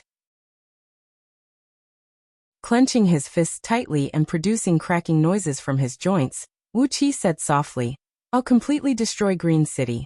I can't find my way back now, so before I go and wipe out their descendants, I'll kill all their ancestral masters in Xianyang Heaven Realm." Lady Dark Goldwater clapped her hands lightly and said with a smile, "Good. You must have this confidence. If you can wipe out Green City Mountain, I'll allow you to find your ancestral master and tell her what happened to me. If I don't wipe out Green City Mountain, I can't bring myself to let anyone know that I've fallen to such a state." Lady Dark Goldwater sighed lightly, shook her head and said, "I had such a mighty reputation in the past, but now, I've fallen to such a state. I can't afford to lose this face." She breathed out a long sigh, then turned to look at Wuxia and said, "Are you ready? I'm going to officially take you as my disciple. I'll leave the great responsibility of avenging me to you." Wuxia stared blankly at Lady Dark Goldwater and asked, "Ready for what?" Lady Dark Goldwater gave the surroundings a lingering glance. Suddenly, her body trembled, and all the jade essence paste on the jade dais transformed into a clump of purple mist, wrapping around the purple soul heaven lotus and Lady Dark Goldwater's broken soul. Then, it transformed into a beam of watery light, and shot into Wuqi's forehead. Wuqi's nascent divinity trembled, and his vision turned dark as he fell heavily to the ground. Chapter 358. In Wuqi's spiritual ocean, a vast ocean, a clump of earthy energy, a green forest, a sea of fire, and a mountain of blades were hovering in the boundless spiritual ocean. These were the manifestations of the innate 5 elements energy in his spiritual ocean, directly resonating with the 10 innate Jin Dan cores in the meridians of his arms. The phoenix fire pouch hovered above the vast ocean, earthy energy, green forest, sea of fire, and mountain of blades. From time to time, innate energies of 5 colors would fly up and fuse into the phoenix fire pouch, allowing the divine flame of order to refine them, making the flame grow stronger and stronger. 2 divine lights of purple and green illuminated the entire spiritual ocean, causing purple mist to rise and green light to flicker in Wuqi's spiritual ocean, making it look like a cave abode of an immortal, filled with endless mysteries. His nascent divinity, which he had formed in advance with the help of the heavenly thunder, was sitting neatly underneath the phoenix fire pouch. From time to time, he would spit out wisps of golden light, and fuse them into the purple clear divine flame, improving the communication between him and the flame. The innate energies of 5 elements in the surroundings kept fusing into his nascent divinity, making it more condensed, purer, and filled with more miraculous transformations. A wisp of Lady Dark Goldwater's broken soul rushed into Wuqi's spiritual ocean, along with a large amount of jade essence paste from the jade dais, then abruptly transformed into a clump of dazzling purple golden light that spread in all directions. The purple golden light transformed into countless restrictive runes and imprinted themselves into Wuqi's spiritual ocean, fusing with the purple mist and golden light that rose from his spiritual ocean. Some of them even fused with his soul and transformed nascent divinity. As the last wisp of Lady Dark Goldwater's true spirit was about to attach itself onto Wuqi's soul, the divine flame of order swayed and suddenly transformed into a towering flame, burning towards the last wisp of Lady Dark Goldwater's true spirit. Lady Dark Goldwater, who was left with only a wisp of her broken soul, had struggled for countless years, and had just dispersed all the power in her broken soul, was struck dumb. Suddenly she screamed, "Divine flame of order? How could such a damn thing exist?" Her shrill cries echoed slowly in Wuqi's spiritual ocean. The unconscious Wuqi failed to control the divine flame of order, and the flame that had gone out of control burned the last thread of Lady Dark Goldwater's true spirit into nothingness. A great amount of memories and experiences rushed into Wuqi's nascent divinity, from her disintegrated true spirit, like rivers returning to the sea. Lady Dark Goldwater's life experiences, all her understanding of the Tao, all the divine abilities and mystic techniques she had cultivated, of all of her memories were inherited by Wuqi. Meanwhile, the last wisp of her true spirit, the last hope of reincarnation, was completely wiped out by the divine flame of order, of Qi the divine divinity, finally of Wuqi of the divine divinity, and of Qi, and of consciousness, and of the knowledge of Qi. The amount of knowledge contained in Lady Dark Goldwater's broken soul was too vast and profound. The process lasted for a full 7 days and 7 nights, and finally, all the knowledge gradually belonged to Wuqi. Finally Wuqi, who was knocked unconscious by the enormous amount of knowledge, slowly opened his eyes. Sitting cross-legged on the shattered jade platform, Wuqi frowned as he tried to recall what had happened. From the memory of Lady Dark Goldwater's broken soul, he found out what she had done to him, and could not help but curse under his breath. As a 6th-tier gold immortal, even if her mental age was a little childish, she was definitely not someone who could be easily provoked. What Lady Dark Goldwater had done had proved this point. She was beaten to the point where she was left with only a wisp of her broken soul, and suffered from the wanton harassment of those fiends day and night. Lady Dark Goldwater was too embarrassed to ask for help from her master. Another reason was that she had to use all her energy to resist the attacks from the fiends, and thus, she did not have the energy to ask for help from her master. Just now, with the enormous energy transformed from the jade essence paste that had been stored in the jade platform for several tens of thousands of years, she used it to protect her broken soul, and shattered the purple soul heaven lotus that had protected her broken soul for several tens of thousands of years.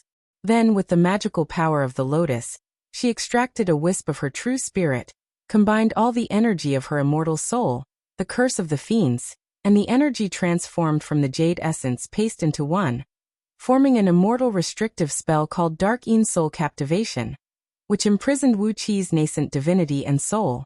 Although the combined power of the three was far weaker than the peak strength Lady Dark Goldwater possessed, it was still powerful enough to fight against a full force strike of an 18th tier gold immortal.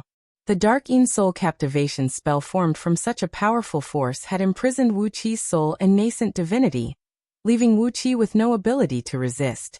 This restrictive spell would decide Wuqi's life and death.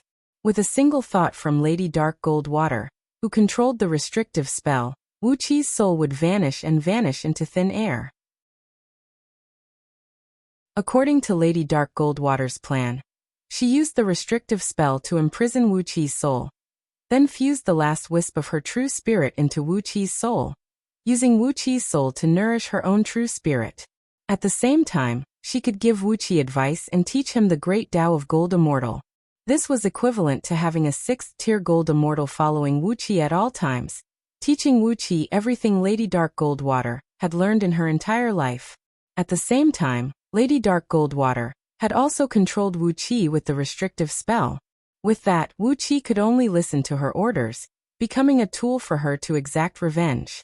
When Wuqi's cultivation base was strong enough, and he ascended to the immortal realm, his soul would transform into an immortal soul, and Lady Dark Goldwater's true spirit would be able to be gradually reborn and grow stronger with the help of his immortal soul. Perhaps she would not need to reincarnate in the end. As long as she extracted enough soul source energy from Wuqi's immortal soul, she would be able to regather her immortal soul and reconstruct her immortal body. It would save her a lot of hard work. Once Lady Dark Goldwater achieved her goal and successfully reconstructed her immortal soul without reincarnating, it would be hard to tell what would happen to Wuqi at that point of time. However, right after Lady Dark Goldwater entered Wuqi's spiritual ocean, she excitedly dispersed all the energy in her broken soul, transforming it into the Dark Een Soul Captivation to control Wuqi. As a result, her true spirit had lost all the energy protecting it. Before it could merge with Wuqi's soul, it was turned into nothingness by the divine flame of order, which had its own spirituality. All her knowledge and experience had become Wuqi's hands. However, the Dark Een Soul Captivation had been successfully activated, smoothly controlling Wuqi's soul and nascent divinity. On top of that, after losing the suppression from Lady Dark Goldwater's true spirit, the restrictive spell was like a ticking time bomb, and it began to count down automatically. According to Wuqi's estimation, it would take about 1,000 years for the Dark Een Soul Captivation to explode and completely destroy his soul. What a treacherous old woman. Do you really have to do this? Wuqi's body was trembling with anger. This was a restrictive spell cast by an 18th tier gold immortal. Even if Wuqi exerted all his strength, would he be able to break free from the Dark Een Soul Captivation in just 1,000 years? He could understand Lady Dark Goldwater's eagerness to seek revenge, and he could understand why she was so cautious and worried about him. But did she really have to use such a vicious restrictive spell? She was worried about the disciple she had just taken in, so she used such a vicious restrictive spell to control her disciple. This Lady Dark Goldwater was indeed a person who would wipe out an entire clan at the slightest provocation. She was really merciless in her attacks. Smiling bitterly, Wuqi rose to his feet and said in a low voice, "I'll take it one step at a time.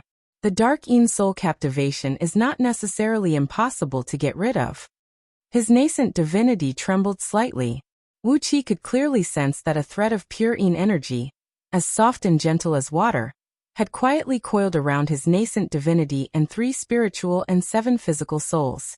Every single particle of Wuqi's soul and nascent divinity was infected by this pure yin energy, and had fused with it. It could not be separated or expelled.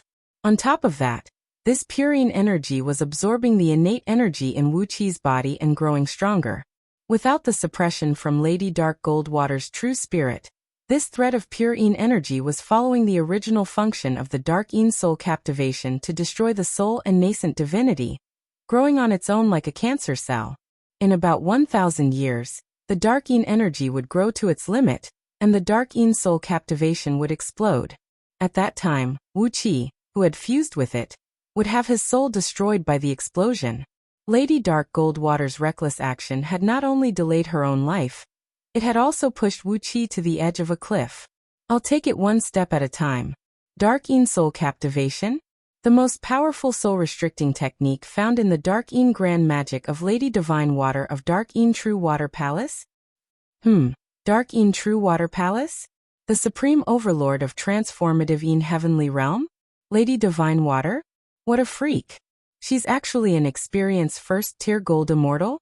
A rare first-tier gold immortal, who had survived dozens of eons in the heavenly cycle world? An old witch who is only one step away from stepping into the realm of primordial? Tisk, apart from Lady Dark Goldwater, Dark Yin True Water Palace has 18 gold immortals?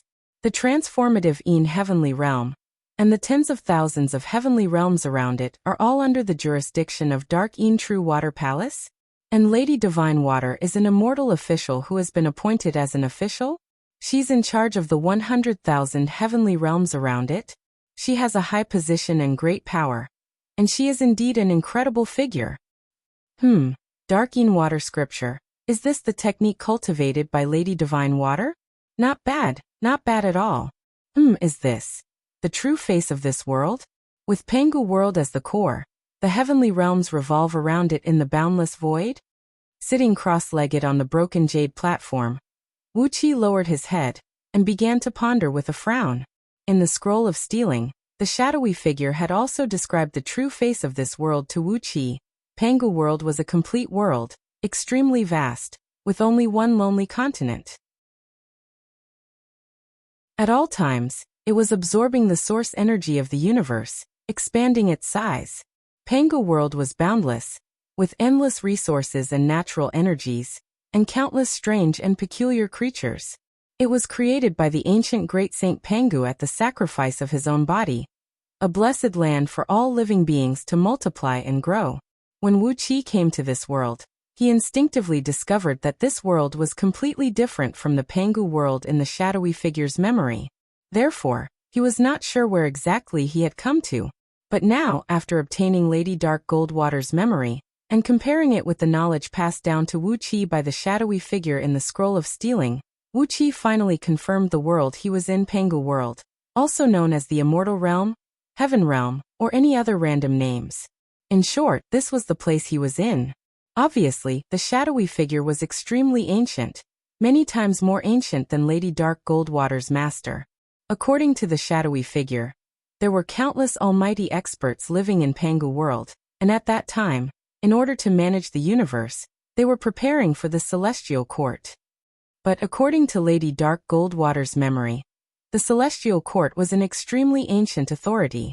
Although it had gone through countless wars, and many celestial emperors had fallen in the wars, the celestial court still stood strong, and was still an enormous power that ruled over Pangu world nominally. The so-called universe, these heavenly realms of various sizes, were actually the land masses that fell off from Pangu continent during the wars that occurred during the eons. They were transformed into stars by almighty experts, and they orbited around Pangu continent. There were also some heavenly realms that were sealed in subspace, forming an independent world. However, the stars in these heavenly realms were also the land masses that fell off from Pangu continent. This is the true face of this world today. Wuqi swallowed a lump in his throat and grinned coldly.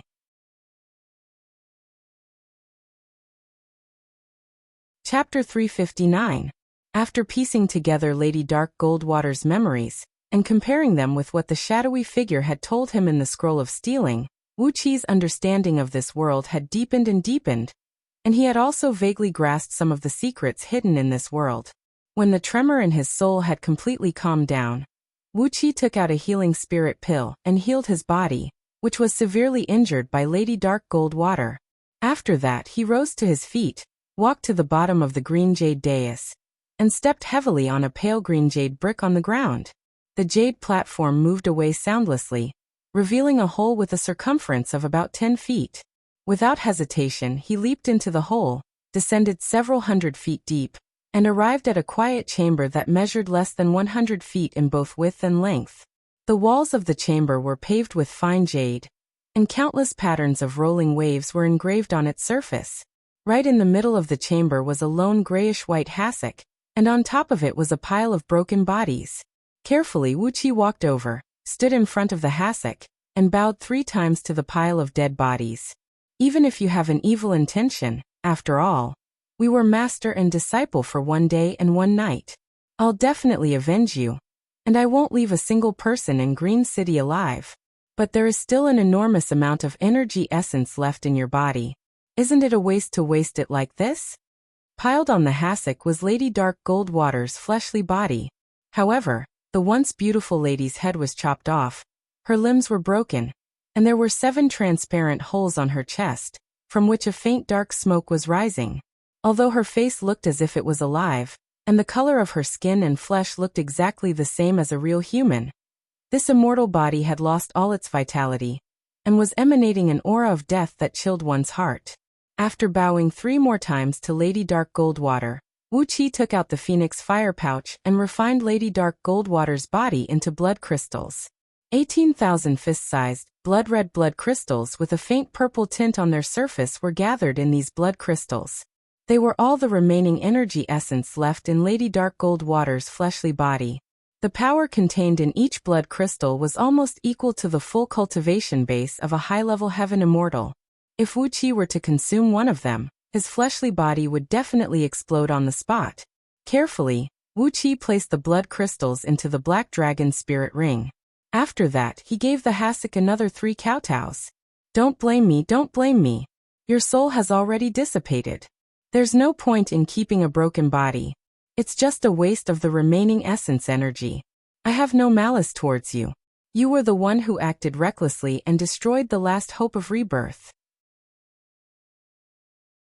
Don't blame me, don't blame me. Standing up, Wuqi grabbed the jade futon. The pale gray cattail hassock felt cold in his hand. Wuqi sent a wisp of his soul consciousness into it, and immediately, he received a counterattack from the immense soul consciousness inside the cattail hassock. The divine will that Wuqi sent into the cattail hassock collapsed instantly. He coughed out a mouthful of blood and nearly threw the hassock away. The jade hassock was one of the 9 precious treasures that Lady Dark Goldwater carried with her. The Dark-Een hassock. It contained a wisp of Dark-Een true water aura, which could restrain inner devils. It was the nemesis of all Een flames, poisonous flames, ghost flames, demon flames, and fiend flames under the heaven. Unless it was the pure young heavenly flame, all other flames would be restrained by it. When one was cultivating with the Dark-Een hassock as a cushion, he would be able to resist all the attacks from fiends and evil flames. Apart from that, the jade hassock could also be used to attack. Once it struck, it would turn into a pale gray tornado of ice and snow. It was bitingly cold, and contained 99 types of extreme Een water to attack the enemy. If an ordinary immortal was caught in the tornado, without a magical treasure that could restrain it, his immortal body would be frozen, and his immortal soul would be sealed in ice. Wuqi did not know the immensity of the heaven and earth, and he was lucky that he was only rebounded by the divine will when he tried to retrieve the Dark-Een hassock. It was a magical treasure of a 6th-tier gold immortal, and the item spirit's cultivation base had reached a level that ordinary immortals could not even imagine. Wuqi coughed out a mouthful of blood onto the Dark-Een hassock. Large sheets of white snowflakes shot out from the hassock, and a very strong Dark-Een water vapor burst out from it. Amidst the water vapor, a translucent item spirit, about 1 foot tall, shaped like a seahorse but with 6 pairs of transparent wings on its back, slowly rushed out. This beautiful creature had a pair of eyes that shone like 6 sapphires. He gave Wuqi a deep look, then said coolly, "Has Lady Jellyfish's soul completely vanished? I can sense that her aura has completely vanished." A tremendous cold pressure enveloped Wuqi. Wuqi's body turned stiff, not daring to make even the slightest movement. The feeling this item spirit gave Wuqi was at least 10 times stronger than the pressure from the broken soul of Lady Dark Gold Water. Shockingly, this item spirit had the cultivation base of a gold immortal as well. Although a spirit immortal cultivated by an item spirit did not have a fleshly body, and was greatly restricted, unable to unleash the overall strength that corresponded to his cultivation base, the spiritual pressure of a spirit immortal was not restricted. The immortal pressure of a gold immortal immediately suppressed Wuqi, rendering him unable to move.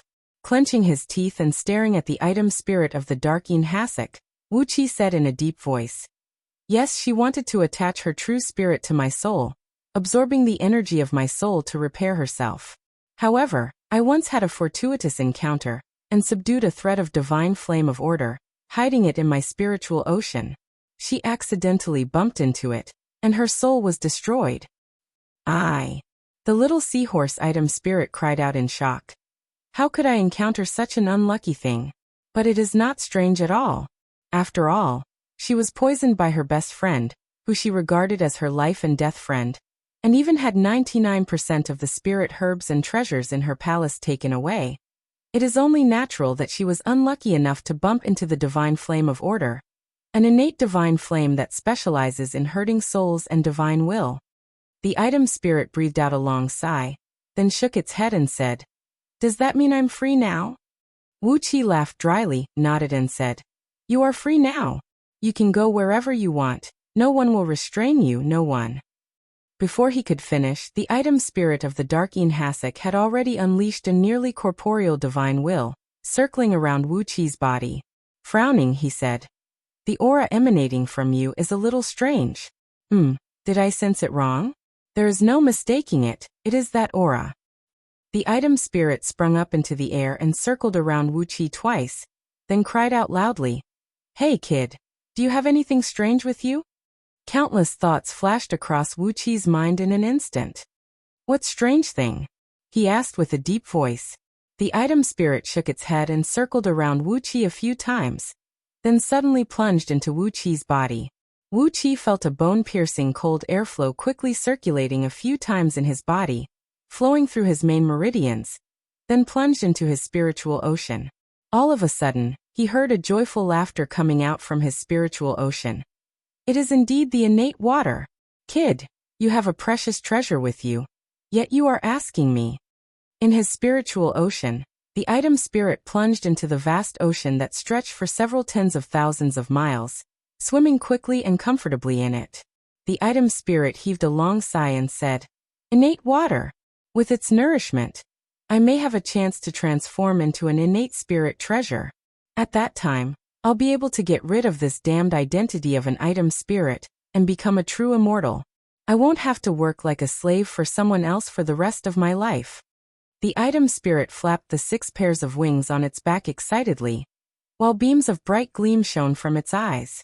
At the same time, the Darkeen Hasek in Wuqi's hand spun and flew up, transforming into a clump of strong grayish-white light, and fusing into Wuqi's forehead. Soon, the Darkeen Hasek appeared in Wuqi's spiritual ocean, unleashing a large sheet of grayish-white cold air that enveloped Wuqi's spiritual ocean. The item spirit laughed aloud and said, "Kid, how about we make a deal? Give me 70% of the innate water energy produced in your body in the future, and when your overall strength reaches the level of a gold immortal, I'll let you control me. What do you say?" 70% of the innate water energy in exchange for a promise from the Darkeen Hasek? Wuqi's mind raced and he immediately said, "Okay." The Darkeen Hasek laughed out loud, humming a little tune, swimming a few laps in the vast ocean manifested in Wuqi's spiritual ocean, and then fell asleep happily. Sure enough, 70% of the innate water energy produced in Wuqi's spiritual ocean flowed into his body. Every time the innate water energy fused into the item spirit's body, the light of the Darkeen Hasek became softer, and its color gradually became lighter. "Now that we have reached an agreement, how should I address you in the future?" Wuqi asked in a deep voice. The item spirit opened his eyes and was stunned for a long time. Then he frowned and said, I had a name when I was still a living thing. After my soul was forcibly taken by Goddess Divine Water and refined into an item spirit, I forgot what I was called. Goddess Jellyfish usually calls me Hasek. You just call me Hasek. Hasek said coolly, since I have lost my life, and my soul has been refined into an item spirit, things like names are not important anymore. The voice of Hasek was very cold, filled with a faint sorrow and longing. Wuxia remained silent for a while, and only then did he send a comforting message back to Hasek with his soul. Ignoring Wuxia, Hasek closed his eyes and fell into a deep sleep. After a long time, as if he was talking in his sleep, he murmured in a low voice, "If I can turn it into a primordial spirit treasure, I will be able to rebuild my nascent embryo and become a complete life again." Wuxia did not say a word for a long while. This Darkeen Hasek was easy to get along with, at least much easier than its former owner, Lady Dark Goldwater. Moreover, it was not a greedy and evil item spirit. It was just living in Wuxia's spiritual ocean, absorbing the innate water energy for its evolution. If it were some other evil being, perhaps its first thought would be how to kill Wuxia and take the innate water energy for itself. But after encountering Hasek, Wuxia once again reminded himself that he had to be extra careful in the future. This time he had met Hasek, so he behaved himself. But what if he met an evil item spirit next time? However, not all item spirits could sense the innate energy in Wuxia's body, right? Wuxia stared at the Hasek, at the seahorse with 6 wings and 6 eyes. According to the Scroll of Stealing, it was a great ocean biwu, ranked as the 4th tier among all the strange creatures in the universe. When cultivated to the limit, it could become a primordial immortal. This strange creature had a very strong ability to sense all water element energies found in the heaven and earth. So it was not surprising that he could sense the innate water element aura in Wuxia's body. Perhaps there were less than 5 such creatures in the entire universe, and Wuxia was not worried that too many people would know about the secret in his body. But I still have to work harder in my cultivation. When I have the overall strength of a heaven immortal, as long as I exercise the aura concealing technique found in the Scroll of Stealing, even the great ocean-splitting centipede will not be able to sense my aura. While Wuxia was immersed in his thoughts, a shrill and long howl was suddenly heard coming from the outside.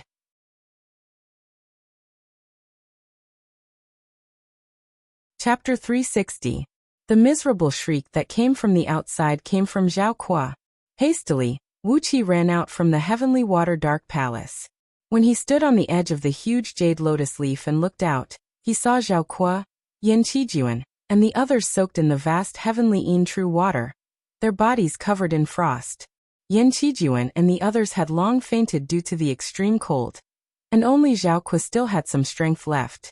He was floating on the surface of the water, shivering and screaming, "Help! I'm going to die! Help me!" Zhao Kuo's screams were extremely tragic. Every time he screamed, it sounded like hundreds of wild boars were stabbed in the buttocks at the same time. His screams shook the surrounding water, causing large ripples to form on the surface of the water. However, every time he let out a cry, his body would tremble for a while. He had to endure this period of trembling, and only when he had a little bit of strength left could he let out the next cry. Wuxia leaped down and landed on a huge lotus leaf right next to Zhao Kuo. He looked at Zhao Kuo, who was covered in a layer of frost and had his eyes rolled up, and said, "Don't worry, the heavenly true water won't freeze anyone to death. Be it a mortal or a gold immortal, they won't die from the cold, but they will feel very uncomfortable. Be it a mortal or a gold immortal, they will feel the same. But it is very beneficial to the body." Zhao Kuo stared at Wuxia, his body trembling. His brain was so frozen that it was nearly frozen together. His mind was completely blank, but instinctively he opened his mouth and let out another loud cry. "Help! Help! I'm going to die." With a wry smile on his face, Wuxia pulled out a handful of aerial roots that were as thin as hair from the thick stalk between the lotus leaves, then plucked the pomegranate-shaped fruits hanging from them. These fruits were called heavenly fruits, and could only grow and reproduce in the heavenly true water. They had only one effect, and that was when tempering one's fleshly body or immortal body with the heavenly true water. It would increase the pain suffered by the body by 100 times, thus strengthening the fleshly body and immortal body by 100 times. With a cruel smile on his face, Wuxia pried open Zhao Kuo's mouth, shoved a heavenine incense into his mouth, then shattered it into pieces with a flick of his finger. The sticky light blue liquid slid down Zhao Kuo's throat and into his stomach. Zhao Kuo opened his mouth, intending to let out a miserable howl. But before he could do so, he fainted because of the pain brought by the cold. Without saying a word, Wuxia stuffed a heavenly fruit into the mouths of Yan Qijuan and the other old demon kings. In an instant, Xiong Wanling and the other old demon kings, who were still moving a little, fell unconscious. Wuxia pondered for a brief moment. Then the spirit breeding ring burst out with a large sheet of white light. In the next moment, 10,000 longbow men, Gold Horn and Silver Horn, and Chi-Chi were thrown into the heavenly true water. Dragon Essence. Wuxia turned to Long Yuan, the leader of these longbow men, and said, "Exercise your ancestral cultivation technique, and absorb the water here into your body to temper your fleshly body. It will bring you great benefits. Before you exercise your cultivation technique, each of you pick 10 fruits and eat them." Long Yuan answered with a low, muffled voice. Bringing all the longbow men, they plunged into the bottom of the pool, sat down cross-legged, and began exercising their cultivation technique. Before they exercised their cultivation technique, they followed Wuqia's instruction, picking 10 heavenly fruits and swallowing them into their stomachs. Very soon, these longbow men's bodies were covered with a thick layer of ice, and they were knocked out by the cold. However, the fleshly body of these longbow men was simply too strong. Although they were knocked out by the cold, and their souls were frozen, the enormous energies in their meridians were still circulating. The two great pythons, Gold Horn and Silver Horn, fell into the water as well. Silver Horn happily swam crazily in the heavenly true water. He was born with the nature of so even though the heavenly true water made his whole body feel unbearably painful, he could clearly feel the great benefits that the heavenly true water brought to his body. Therefore, he happily swam in the water. On the other hand, Gold Horn was very straightforward. Right after he plunged into the water, he immediately turned into a long frozen snake and sank straight into the bottom of the pool. Vaguely, there was a red light bursting out of Gold Horn's body. His innate ability was actively protecting him.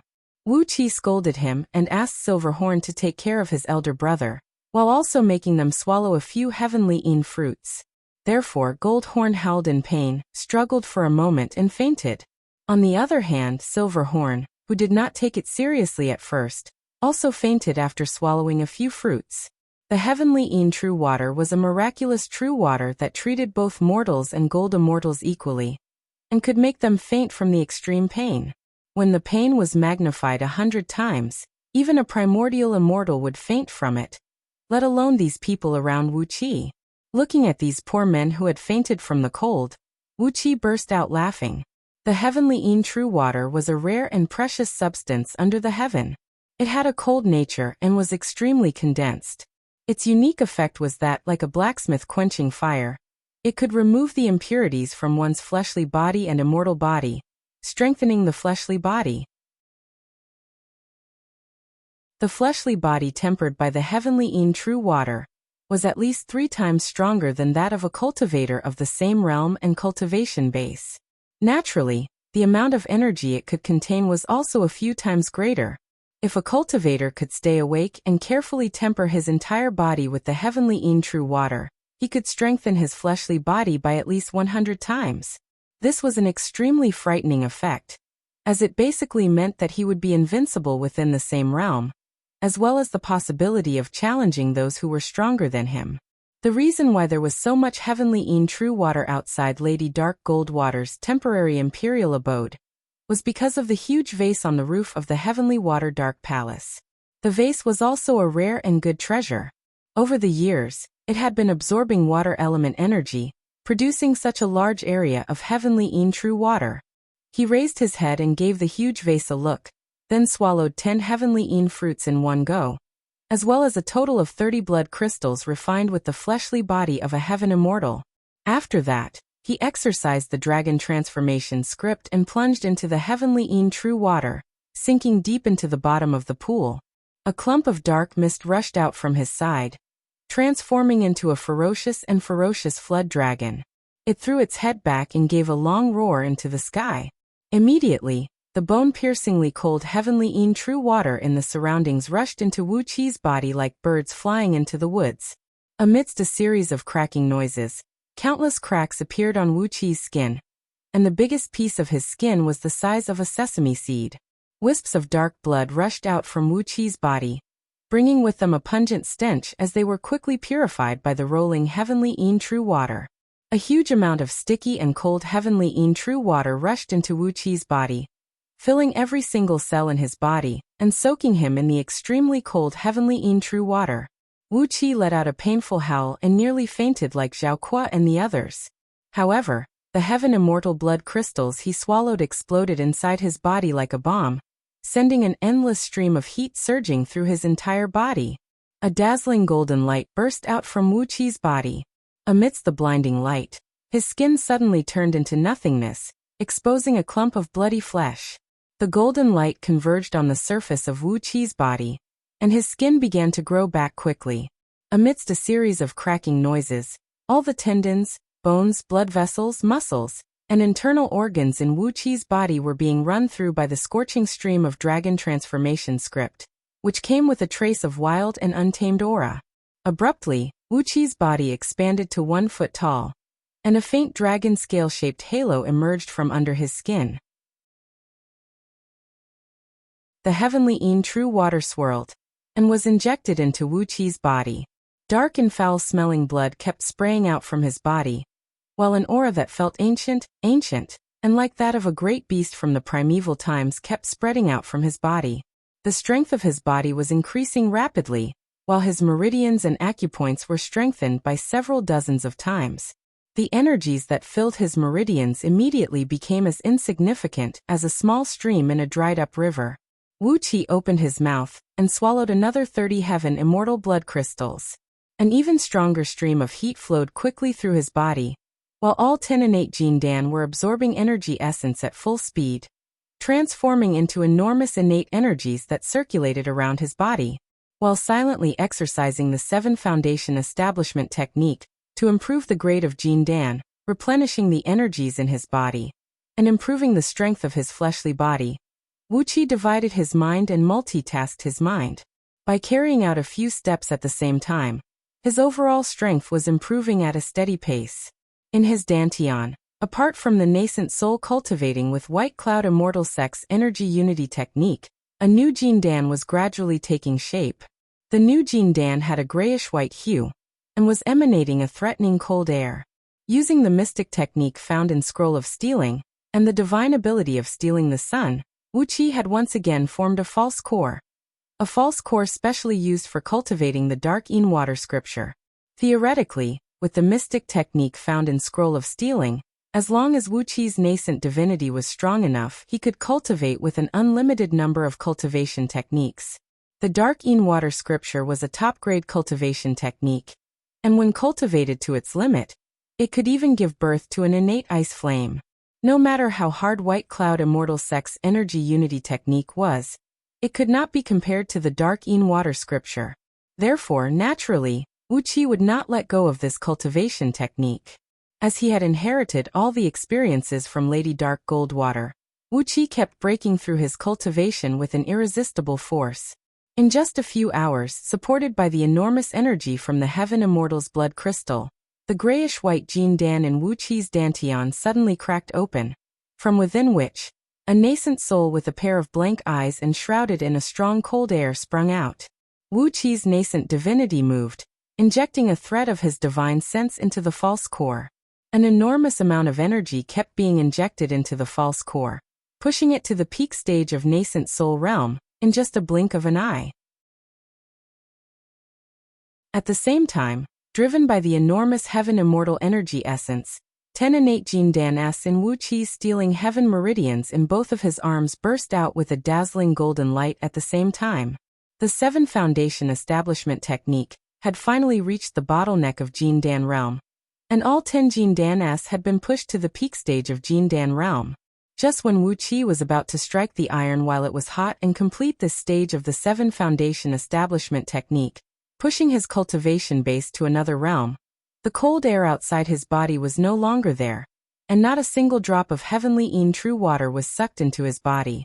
Surprised, Wuqi retracted his cultivation and opened his eyes.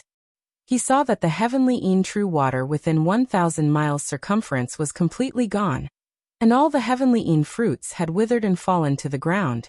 The 10,000 men of Longbow Kingdom, each standing several thousand feet tall, were staring blankly at Wuqi, as all the heavenly true water had been absorbed by these big, silly fellows. Wuqi's face turned stiff. He ran his divine will through the bodies of these longbow men, and his expression became much better immediately. Although he had used up all the heavenly true water he had accumulated over the years, on average, the strength of these longbow men's fleshly bodies had been improved by 15 times. What else could Wuqi not be satisfied with? Shaking his head, Wuqi threw a part of the heaven immortal blood crystals to Long Yuan, asking him to distribute them among his own people. After that, he put all the longbow men back into the spirit breeding ring. At the same time, Zhao Kuo and the others had woken up because all the heavenly true water had been consumed. Right when Zhao Kuo opened his eyes, he threw his head back and cursed. Just as he was cursing happily, they suddenly felt their legs go soft, and the entire Shui Yuan planet began to tremble. A graceful and calm voice resounded through the heaven and earth, reaching into the ears of Wuqi and the others. I am MOD. Seniors, please make way for us. We come with no ill intentions. I am Sun Kuang. Seniors, please make an exception for us. We've come to Shui Yuan planet to look for our disciple. All of a sudden, a thunderclap rang out, and the entire Shui Yuan planet trembled slightly.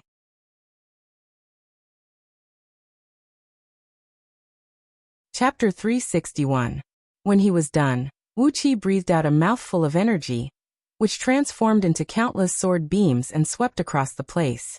The thick layer of xianbing on the surrounding rock walls shattered, as countless water element energy stones of various sizes shot towards Wuqi like a waterfall of light. With a sway of his body, all 18 celestial fiend puppets dashed out while laughing. They transformed into numerous afterimages and leaped in all directions, smashing and hacking at the surrounding rock walls. 2 heaven immortals and 2 peak stage nascent divinity cultivators had joined forces, and actually managed to put the 4 heaven immortals from Shui Yuan planet into a very difficult situation. Panting heavily, Wuqi was watching the commotion from a distance, and could not help but twitch his lips. The name of this vase was Dark Energy Vase, an innate spirit treasure of excellent grade. However, because it did not have an item spirit, its grade had dropped. This treasure was an expert in absorbing water element energy, and could transform it into 99 types of acquired true water, and the heavenly true water was one of them.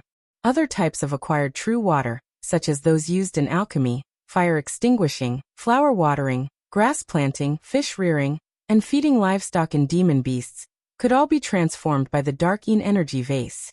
The only difference was that the hand incantation was different.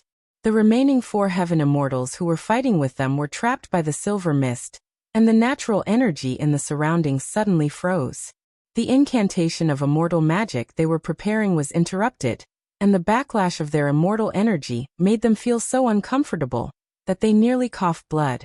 Bringing the 18 celestial fiend puppets with him, Wuqi flew all the way back, collecting energy stones along the way.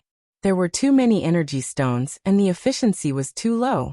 Wuqi had no choice but to release Long Yuan and the other longbow men. With the help of these longbow men, their brute force was endless. Their hard fists were like heavy axes and sharp blades, strong enough to break mountains and crack rocks.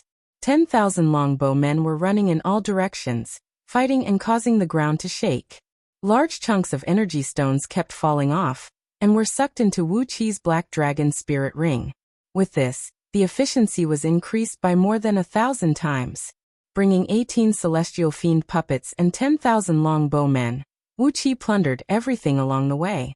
In less than 15 minutes, they returned to the valley beneath the main peak of Mount Tianlin from the underground space where the Heavenly Water Dark Palace was located.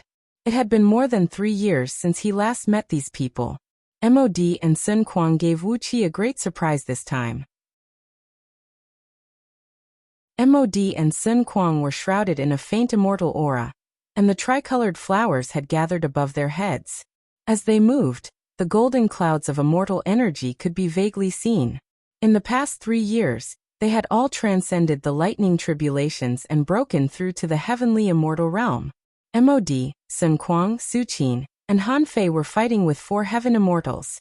On the northern side of Ji City, a towering murderous aura could be heard.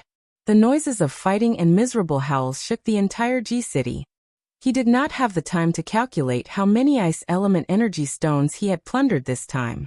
Wuqi put away the formation discs, and all the long bowmen into the spirit breeding ring.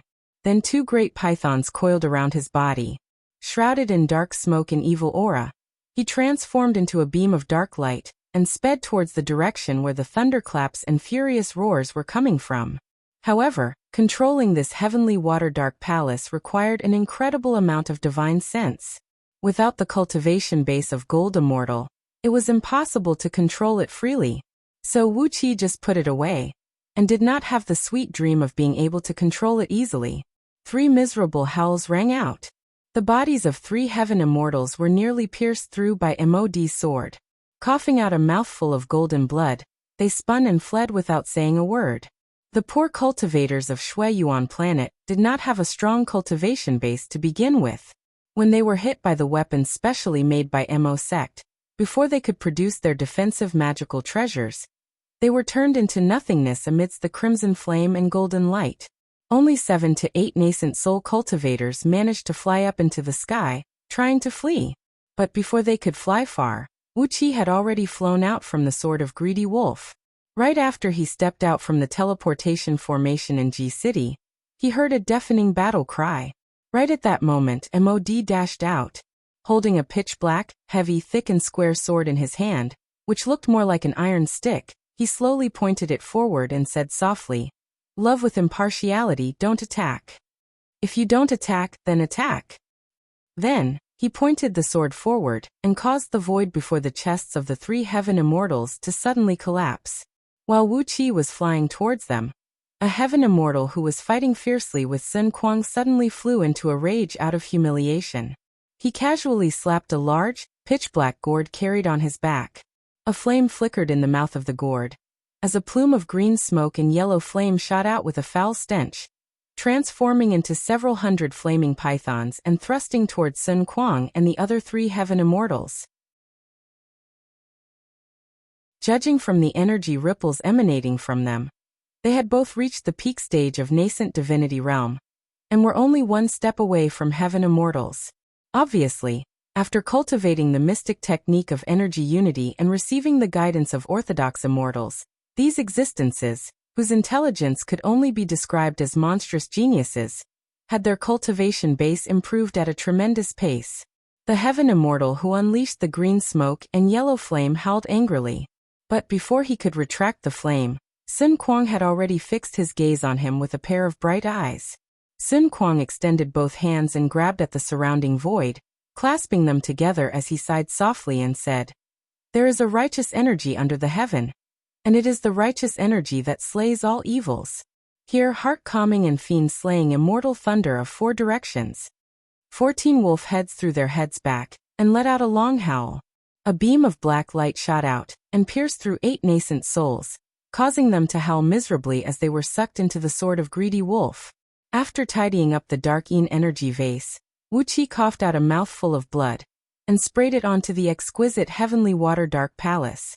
The enormous heavenly water-dark palace gradually shrunk, eventually turning into a tiny speck of light the size of a sesame seed, fusing into Wuqi's forehead, and hovering above the vast ocean that measured several tens of thousands of miles in circumference in his spiritual ocean. This heavenly water-dark palace was constructed by Lady Dark Goldwater's master using an enormous amount of natural treasures. It was filled with endless mysteries and restrictive formations. It was a palace that could be carried around with one's body, ensuring that one could have a comfortable and safe residence no matter where one was. Casually, Su Qin waved his hand at the surrounding void. Immediately, all the stars in the surroundings lit up. Su Qin said softly, Heavenly star-gathering spirit, star spirit scattering soul. Don't you know that a good dog does not block the way? Abruptly, Su Qin raised his right hand up. A tiny prism shaped like a star was spinning rapidly in his palm. Countless silvery starlight shot out from it, transforming into large sheets of silvery light that sprinkled down.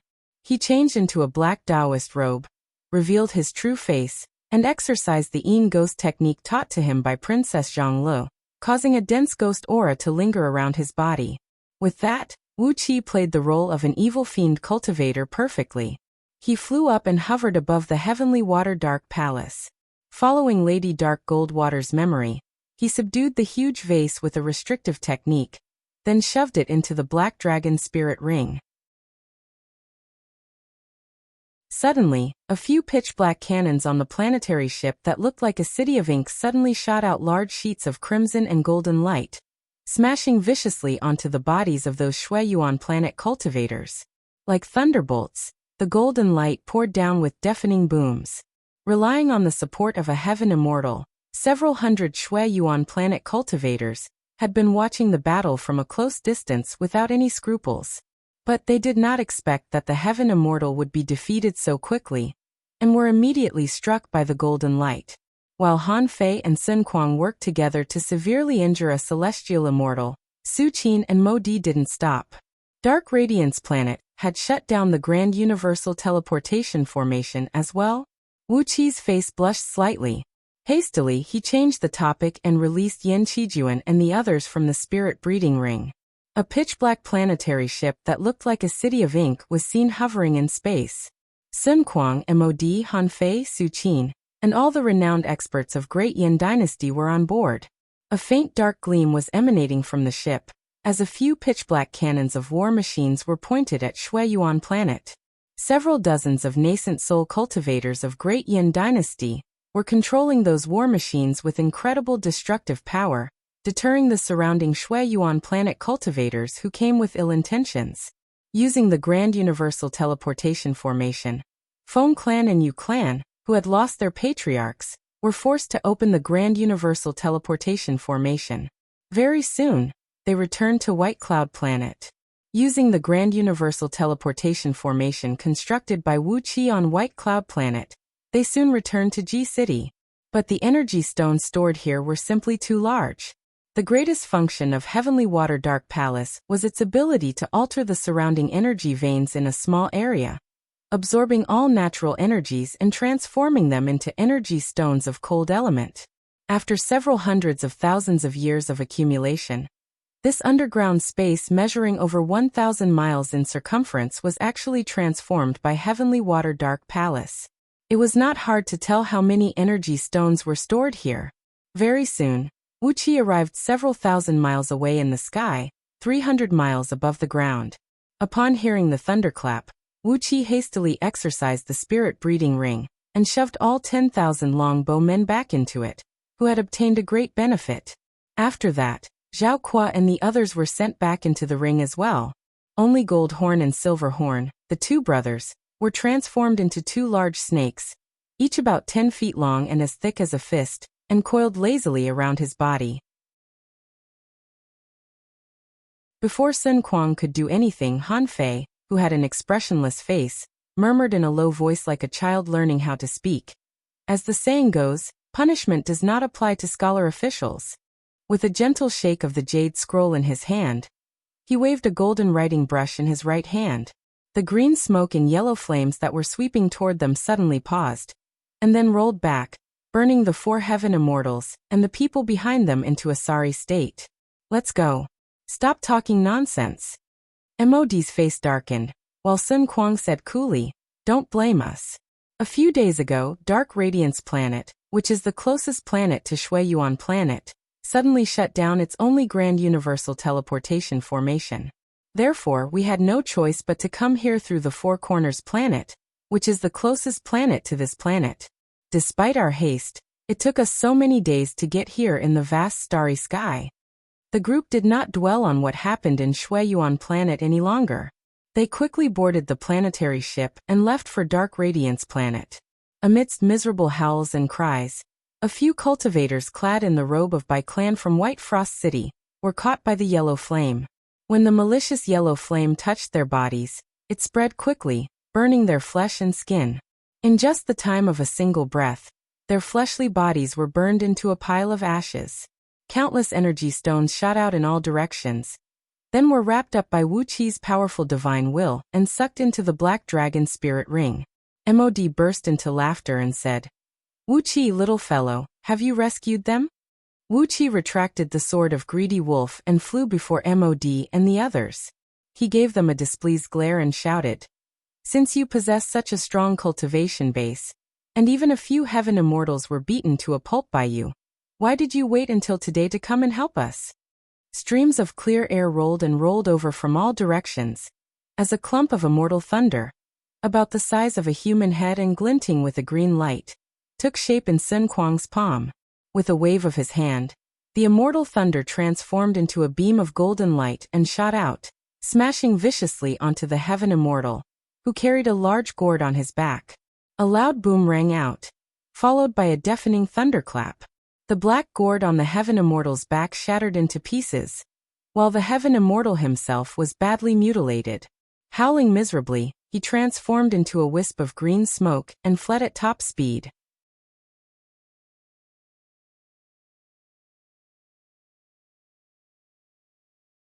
Chapter 362. When Princess Zhonglu, Jiang Xian, and Jiang Rui launched their attack, the current sect leader of Yu Academy, Yu Wendi, was having a rest in an abode at the back of the mountain. The heavy rain suddenly hit Ji City, and in just the time to finish a pot of tea, the water on the ground was 3 feet deep. The rainwater was mixed with a pungent stench of seafood. It was the stench of fish, shrimps, and some other strange and indescribable pungent odors. Ji City, which was once the capital city of Great Yin Dynasty, had suddenly transformed into an abalone restaurant. So it was needless to mention the stench. Before both of them could react, 2 white thunderbolts, each about 1 mile in diameter, fell soundlessly from the sky, gently landing on Mount Jade Gate. Yu Wendi was lying on a soft bed made of incense wood, with a pretty little servant girl in his arms. He was gently playing with the long and straight legs of the little servant girl, whose face was blushing. Yu Wendi looked at a handsome and elegant young man clad in a long robe, sitting opposite him, smiled and said, "Thanks to you, my dear nephew. Otherwise, I don't know how long this injury would drag me down." Princess Zhonglu was standing on the back of a giant sea turtle, whose back was over 100 feet in circumference. Fuming with anger, she brought her men and rushed towards the direction of Mount Jade, which was located at the north of Ji City. Jiang Xian and Jiang Rui, who had just gotten rid of the obscene poison in their bodies after Catfish Flood Dragon spat a few mouthfuls of cold and pungent saliva, were following right beside her, their faces filled with killing intent. Sitting on the chariot, Yen Dan was frowning as he pondered over the message that Princess Zhonglu had sent him. Ahead of them, Princess Zhonglu, Jiang Xian, and Jiang Rui had joined hands and launched an attack. Yu Wendi narrowed his eyes, sighed and said, "Since those immortals came here 3 years ago, undercurrents have been surging. Yiling, what do you think?" This action immediately shocked everyone in Great Yin Dynasty. Right after Princess Zhonglu brought a large army and charged out of Ji City, arriving at Mount Jade Gate, 100 miles to the north of Ji City, drums and horns were sounding in the imperial palace of Great Yin. Escorted by a large group of cultivators, a complete chariot of the emperor was seen chasing after Princess Zhongli's army of seafood. Lord Xianxing was following closely behind Princess Zhonglu. Holding a large halberd in his hand, he kept sending out message talismans one after another, urging Wanying Dragon King to bring all the mighty experts and great demons from Longyuan River as reinforcements. Lord Xianxing had only gone to the East Sea for a short period of time, so his foundation was not yet stable. He, Lao Tzu, Wanying Dragon King, had 3 great demons of nascent divinity realm, Hanzhu, Tanshui, and Lohai, as his subordinates. On the other hand, he, Lord Xianxing, only had a few great demons of nascent divinity realm. All of them were alive and kicking, and all of them were the same as the seafood in the market. Yu Heling chuckled and said disapprovingly, "This is something that should be done. We have kept them in captivity for over 2,000 years, and it is time to release them." with their potential and disposition. As long as 3 to 5 of them can rise to a high position in the future, it will be a great benefit to us. 2 crystal-clear thunderclaps rang out. Without much commotion, the entire Mount Jade Gate was instantly turned into powder and drifted away in the wind. This group of demons and devils were used to fooling around in the East Sea, and no one restrained them with any military law. When several tens of thousands of seafood demons and devils swaggered across the sky above G City, some stubborn and mischievous demons and devils could not restrain themselves from exercising their innate abilities to summon wind and rain, rolling up dark clouds that blotted the sky and bringing up some sparse thunderbolts and lightning bolts that were not powerful enough to rain down the whole day. With a gloomy face, Jiang Xian and Jiang Rui exercised their energies and exercised the strongest thunder technique of White Cloud Immortal Sect, the White True Water Thunder spell. Clouds were a form of mist, and as White Cloud Immortal Sect used White Cloud as their name, they were an expert in all kinds of water element cultivation techniques. The White True Water Thunder spell was a technique that compressed water element energies, causing them to rub against each other at a high speed, turning them into violent thunderbolts to attack the enemy. Along the way, Princess Zhonglu had put all the blame on Yu Academy. Therefore, at this moment, Jiang Xian and Jiang Rui flew into a rage out of humiliation. Filled with a belly full of killing intent, they clenched their jaws and swore that they would slaughter every single member of Yu Academy, especially the culprit, Yu Qianqian. They would make her taste the cruelest torture in the cultivation world, and only then could they kill her slowly. Yu Helling laughed mockingly, shook his head and said, "Those elders have lived too long in peace, and have turned them into lambs. They no longer have the heroic and awe-inspiring attitude of their ancestors in the ancient times." On the other hand, although the cultivation base of these people from 6 dynasties is slightly lacking, every single one of them is a dragon and phoenix among men, a tiger, a leopard, a jackal, and a wolf. After being trained and tempered by them, those who return to their own clans from here are now being put in an important position. The young man chuckled and said, "That's right, they have gone out." Qianqian asked them for help, and they also want to see what kind of abilities these so-called heroes, ambitious and ruthless overlords have. They also want to see the results of their arduous cultivation over the years. That's why they rushed over. As for the 2 ladies, they hated Yu Qianqian to the core, who nearly made them lose their virginity. That was the reason why they desperately mustered all their energies, staking all their everything into a single pure water white thunder spell. It just so happened that Princess Zhonglu was ready as well.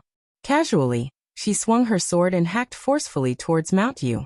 Jiang Xian and Jiang Rui snorted coldly as well. 2 white thunderbolts, which were only the size of a wicker basket, shot out from their mouths, and in just a blink of an eye, they had transformed into 2 white thunderbolts, each measuring about 1 mile in diameter, and shot out soundlessly. While both of them were chatting for a while, a strong light suddenly sprinkled down from the sky. Amidst a deafening thunderclap, a long sword, several tens of miles long and as thick as a thumb, hacked down from above, splitting Mount Yu into 2 halves. Thick smoke towered into the sky, as the defensive formation of Mount Yu was completely broken by the sword. All the students of Yu Academy who were diligently studying on the mountain were either killed or wounded. Yu Helling gave the surroundings a quick glance, then snorted coldly. With a blink of his body, he pulled out a strange-shaped machete and thrust it towards Princess Zhonglu. The young man nodded, smiled and said, "You're too polite, uncle. The injury is not a big deal, and with all the contributions you've made over the years, all you need to do is to choose a beast soul of excellent quality to fuse with when you return. With that, any injury will be healed." Mount Yu was the base of Yu clan of Great Yin Dynasty. Yu Academy was built on the mountain, and that was why it was named Mount Yu. It stood no more than 1 mile tall, and measured several tens of miles in circumference. The front of the main peak was filled with layers of dark green palaces and pavilions.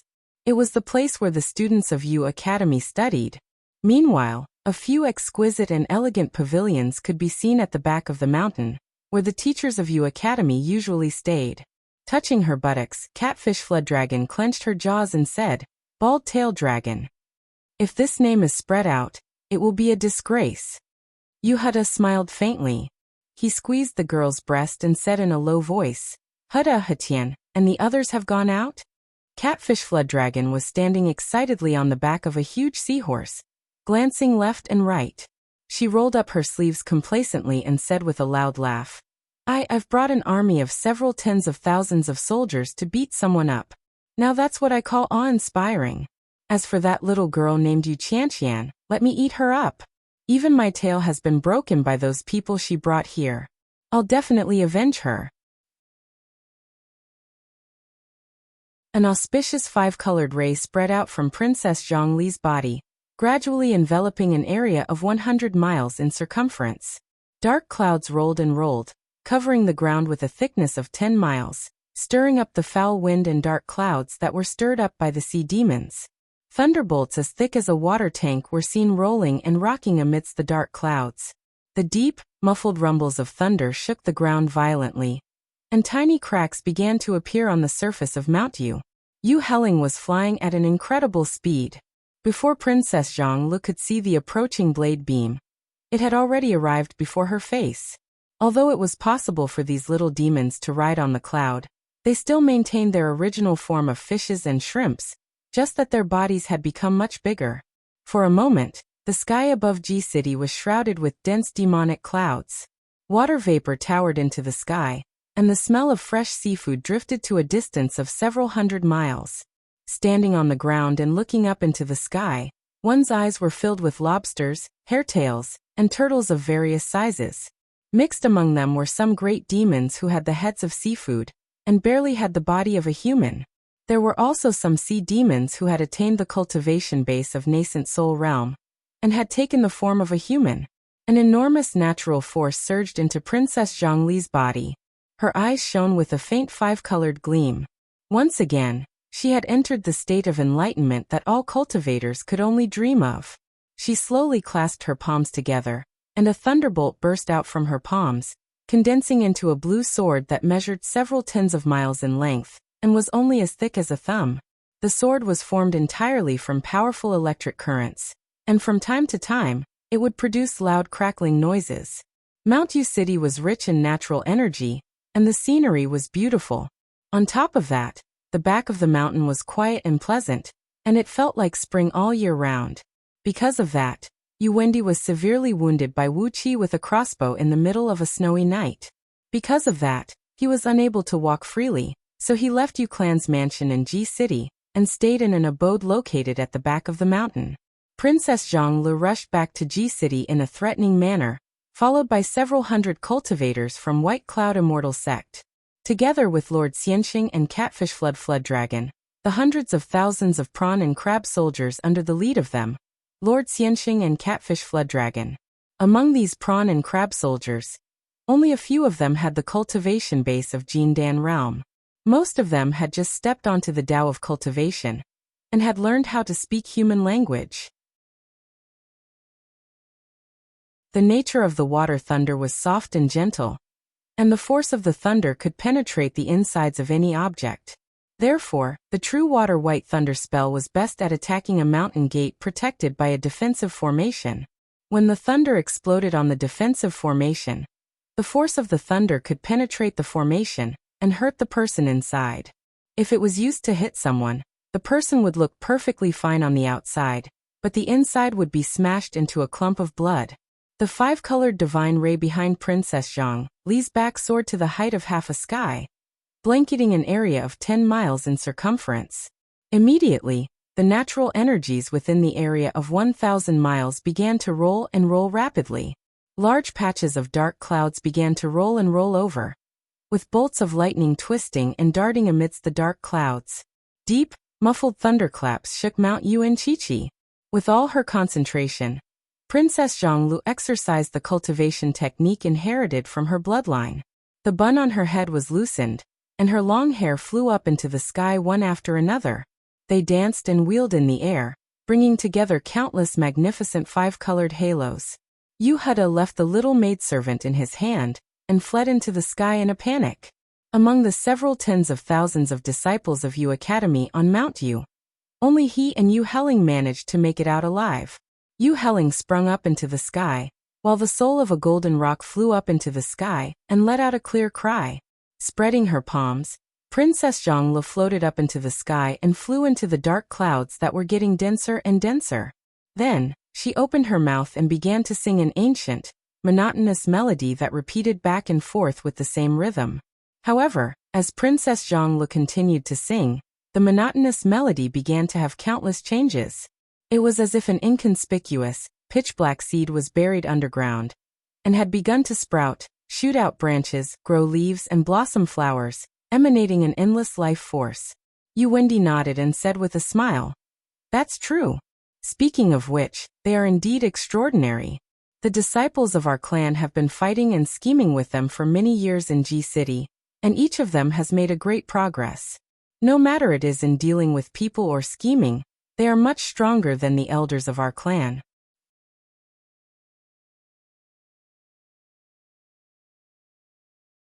Chapter 363. When the machete was still 3 inches away from Princess Zhongli's neck, a white beam of light, as thick as a fist, came shooting over from an angle, slamming right into Yu Helling's body. The white beam pierced through Yu Helling's body, leaving behind a hole the size of a human head. Yu Helling let out a miserable howl as his body was sent flying up into the sky by the white beam of light. Only after flying several tens of miles up in a sorry state did he manage to stop himself. Not allowing Yu Helling to see who was the one who wounded him, Princess Zhongli clenched her teeth and flipped her wrist. With a casual flip of her wrist, the longsword condensed from countless heavenly thunders gracefully swept across Yu Helling's body. As Yu Helling did not have a spirit item for self-defense, the longsword landed squarely on his body and produced a large amount of sparks and blinding light. The sword, which was so powerful that it could split Mount Jade Gate in half, was slicing inch by inch at Yu Helling's body with great difficulty. It took 3 whole breaths of time before it managed to chop off one of Yu Helling's calves. Blood splashed and splattered in all directions, while Yu Helling howled hoarsely and painfully. His right chest was pierced through by the white beam, and his left calves were chopped off by Princess Zhongli. The sudden severe injury nearly knocked him out. He roared hoarsely, "How dare you hurt me? You are simply lawless. Under the heavenly Tao, who dares to hurt me?" The white beam of light rose once again. Expressionlessly, Jing Ke transformed into a blinding beam and pierced through Yu Helling's head. Pop! Yu Helling's head was crushed, and his blood sprayed and blotted the sky. Yu Helling had not cultivated the Jin Dan, and he did not have a nascent soul or nascent divinity. It was just his initial 3 spiritual and 7 physical souls that were shattered by Jing Ke. When his mortal soul was shattered, the soul of the rock that had fused with his mortal soul did not have the time to unleash its divine power. Instead, it let out a miserable cry and exploded into countless golden specks of light. Then, another jade-colored beam rushed out from Yu Helling's body. Once again, the voice howled and roared, saying that no matter who killed his son, he would make the person who killed his son die a horrible death. However, this jade light didn't even have a chance to launch an attack this time before it was shattered by a gray spiritual light that Yin Dan shot out. Princess Zhongli clenched her teeth as she stared at Yu Helling's falling body. She snorted coldly and said, "Who are these people? That shameless person is the same as you, talking about the heavenly Tao. Is killing you going against the heavenly Tao? How ridiculous. I don't see the heavenly Tao sending down a lightning tribulation to strike me." Hovering in midair, Wendy stared blankly at the flattened Mount Yu. He yelled at the top of his lungs, clenched his fists tightly, and ran towards Yin Dan's chariot, which was rushing towards him at top speed. "Your Majesty, what crime has Yu Li committed? Why did you exterminate the entire Yu Academy?" The chariot pulled by Yin Dan, and the 3 strange blackbirds flew up quickly. Sitting on the chariot, Yin Dan coldly looked at Wendy, who was hovering in midair, and said with an indifferent tone, "I didn't think that Master you would have a pretty good cultivation base. All these years I've made a wrong judgment." Wendy was taken aback. He lowered his head and looked down at his feet, and saw that he was hovering about 1 mile above the ground. For a long time, Yu Clan of Great Yin was famous for being an ordinary person, who only knew how to read and write. The people of Yu Clan had never revealed their cultivation base in front of others. Even when he was ambushed by Wuxia with a crossbow, Yu Wendy had used an immortal talisman that Yu Qianqian found by chance, which could automatically protect himself. Now when faced with Yandan's question, Yu Wendy was stunned for a moment, then he said angrily, "Is this the reason why Yu League was exterminated?" Princess Zhonglu, whose eyes were flickering with a faint five-colored gleam, was still immersed in the state of enlightenment. Her voice was cold and emotionless as she slowly descended from the dark cloud. She hovered next to Yandan's chariot and said coldly, "Yu Wendy, don't tell me that you don't know what that bitch Yu Qianqian has done." Yu Wendy's voice trailed off. What did Yu Qianqian do? He knew it very well. Furthermore, he did not object to Yu Qianqian's previous methods, which seemed to be too aggressive and violent. In Yu Wendy's opinion, intense conflicts were also a method to train his disciples. However, he never expected that Princess Zhongli's reaction was so intense that it was beyond an ordinary person. She actually resorted to the most direct and violent method and destroyed Yu Academy. Yu Wendy stared blankly at Princess Zhonglu, sighed and said, "What did Qianqian do? I've been recuperating in seclusion these days, and I didn't pay much attention to what Qianqian did. If she has offended you in any way, please forgive her, Your Highness. But no matter what Qianqian has done, the sins of Yu Academy are not worthy of death." Princess Zhonglu said indifferently, "She brought a man named Yu Hutian with her, and tried to offend me by force, seizing my true yin energy so that he could cultivate his cultivation technique. Yu Wendy, Yu Qianqian is bold enough to offend your superiors, and her actions are akin to treason. She deserves to have her entire clan executed. Take your own life, and I'll kill all your clan members in G City for you. You don't have to thank me." Yu Wendy was so angry that he nearly coughed out blood. Pointing his trembling finger at Princess Zhonglu, he suddenly cried out hoarsely, You've destroyed the foundation of Yu Academy. I'll fight you to the death." Before his voice could fade away, Qin Wuyang had already shot right next to Yu Wendy. Casually, he thrust his palm onto Yu Wendy's chest and shattered all his ribs. Qin Wuyang was a ruthless man. Grinning coldly, he pulled out a pitch-black iron chain that was covered with countless barbs. Using his fingers, he pierced the chain through Yu Wendy's shoulder blades, thrusting the chain into his shoulders and locking his ability to move. Yu Wendy shrieked in pain. However, before Qin Wuyang, who had an absolute advantage in overall strength, there was no room for him to struggle. Without hesitation, Qin Wuyang grabbed Yu Wendy's neck and dragged him to the front of Yandan's chariot, as if he was grabbing a chicken. Then, he gave a heavy kick to Yu Wendy's knees and shattered them, forcing him to kneel on a clump of thin cloud.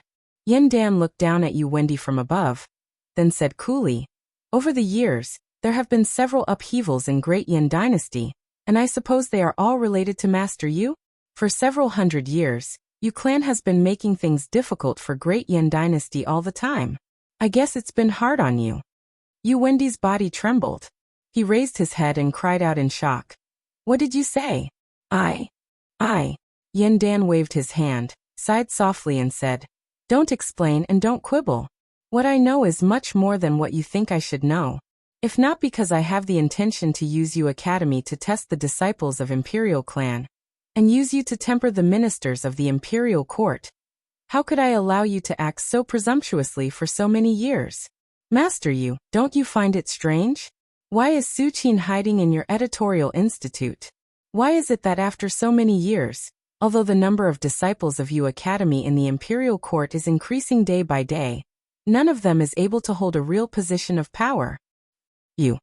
With great difficulty, Yu Wendy raised his head and glared at Yandan. Yandan stared at Yu Wendy coldly and said, "There are some things that I can do, and I can tolerate. There are some things that I can't do, and once I do, I will have to pay the price. No matter who you are, no matter where you come from, there are some lines that you can never cross. You tempted the disciples of Great Yan Imperial Clan to plot against and attack each other. That is because they are useless, and I can tolerate that. But you are pushing your luck, and even attack Zixian. So is your next step going to assassinate me? This is something that I can't tolerate." Raising his right hand, Yandan grinned coldly and said, "Execute all the officials from Yu Academy, and execute all their clans with the crime of treason. Summon the disciples of Mo sect and Sun sect to replace the empty spots left by those depressed officials. Looking at the dumbfounded Yu Wendy, Yin Dan shook his head and said mockingly, "Do you really think that after leaving Yu Academy, Great Yin Dynasty can't even carry out the state affairs smoothly? You've underestimated Great Yin, and I Yin Dan am way too much." Jing Ku, Qin Wuyang, Tianguang, Fan Yuqi, Yu Yi, and a few other captains of Great Yin bowed and received the order, and were about to leave with their men. Looking at Yu Wendy's pale face, Yin Dan suddenly laughed delightfully. Then he transmitted his voice to Yu Wendy. "Do you know why I've tolerated you for so many years? Firstly, I want to use Yu Academy to temper the disciples of Imperial Clan. Secondly, after receiving the guidance from an immortal, my cultivation base has improved by leaps and bounds over the past 3 years. Vaguely, I can feel that the heavenly tribulation is just around the corner. Once I transcend the heavenly tribulation, I will become a heaven immortal." Suddenly, Yu Wendy laughed coldly like a madman. He stared at Yin Dan and said, "So what if you are a heaven immortal?" Yin Dan stared at Yu Wendy, nodded slowly and said, "A heaven immortal is indestructible." Yu Wendy stared at Yin Dan mockingly, keeping his mouth shut and not saying a word. The mocking gaze made Yin Dan fly into a rage. Grinning coldly, he said, "Zi Xian, send Master Yu on his way. Yu clan has been tossing and turning for so many years, and they must be tired. It's time for all Yu clan members to rest." A bright gleam flickered in her eyes. Princess Zhonglu, who was still immersed in the state of enlightenment, nodded her head slowly. Then, she waved her right hand and chopped off Yu Wendy's head. Yu Wendy's head flew up into the sky. But when his head flew up into the air, he let out a long laugh and said, "Kill all the members of Yu clan. Wipe out the 9 generations of my clan. Yin Dan, you will never be able to exterminate my descendants. Ha ha ha, death is nothing to me. When a man is born, he must die. This is the great Tao of the heaven and earth."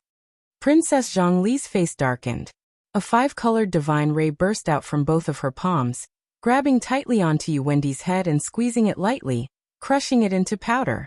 After vanishing Yu Huda's soul with the 5-colored divine ray, Princess Zhonglu frowned and said, "Why don't I see Yu Qianqian?" While Princess Zhonglu was still talking about Yu Qianqian, a strong beam of light was seen approaching from the south. Amidst the bright beam, Yu Qianqian, whose dress was stained with blood and had a pale face, was seen flying towards them. From afar, she happened to see the scene of Princess Zhonglu crushing Yu Huda's head into pieces. A heart-wrenching and lung-splitting howl rang out, as Yu Qianqian cried out fiercely, "Zhonglu, you bitch! I'll fight you to the death for the rest of my life. Father!" Tears of blood rolled down her cheeks as a dark purple talisman flew out from Yu Qianqian's left hand, emanating a mighty evil aura. When the talisman left her hand, it immediately transformed into a huge dark cloud that measured several miles in circumference. Gradually, a dazzling dark gleam shone out from within the dark cloud, and after that, it shrunk inwardly and expanded rapidly, turning into a black hole that measured about 1 mile in diameter, hovering above Mount Yu. Shrill ghost howls rushed out from the black hole, as 4 dark green skinny claws suddenly stretched out from it, grabbing the edge of the black hole. A strong ghost aura that made one feel uneasy burst out from the black hole, as a ferocious and hideous ghost head, measuring over 1,000 feet in diameter, slowly squeezed out from the black hole. Yu Qianqian cried out fiercely, "This is the 9th heavenly ghost summoned from the ghost realm. All of you must die today." Amidst Yu Qianqian's shrill cry, a heavenly ghost that stood over 10,000 feet tall, shaped like a monkey, had a long tail, and was entirely dark green in color with black spots on its body. It was a ferocious and hideous heavenly ghost. Its hind legs were muscular, while its upper body had a pair of sharp claws that stretched over 100 feet long. Right after it dashed out from the black hole, it threw its head back and let out a long howl.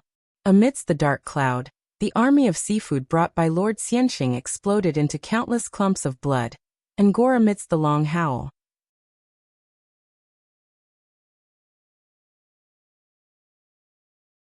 Chapter 364. What a tough skin! cried Wuxia in astonishment. This heavenly ghost truly deserves its reputation. Princess Zhongli's pretty face turned cold. Hastily, she told Wuxia everything that had happened in the past few days. Amidst a shrill howl, the sword of Greedy Wolf stabbed right into the heavenly ghost's chest.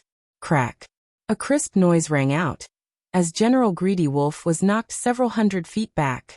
A 1-foot-long, 1-inch-deep wound was torn open on the heavenly ghost's chest, from which a few drops of dark and stinking blood dripped out.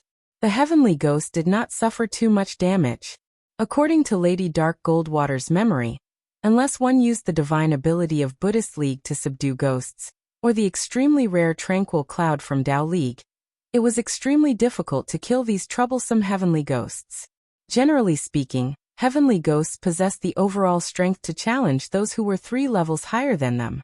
In other words, an ordinary heavenly ghost with the cultivation base of 36th tier heaven immortal could challenge a 33rd tier heaven immortal by relying on its tough skin. What happened? Asked Wuxia in shock as he stared at the strange phenomenon in the sky. Wuxia smiled as he wrapped his arms around Princess Zhongli's slender waist and said, "I'm fine. Not even a single hair of mine is hurt." Wuxia could only laugh dryly. It was not just a single hair of his that was hurt, as he had nearly been killed a few times in Shuiyuan planet.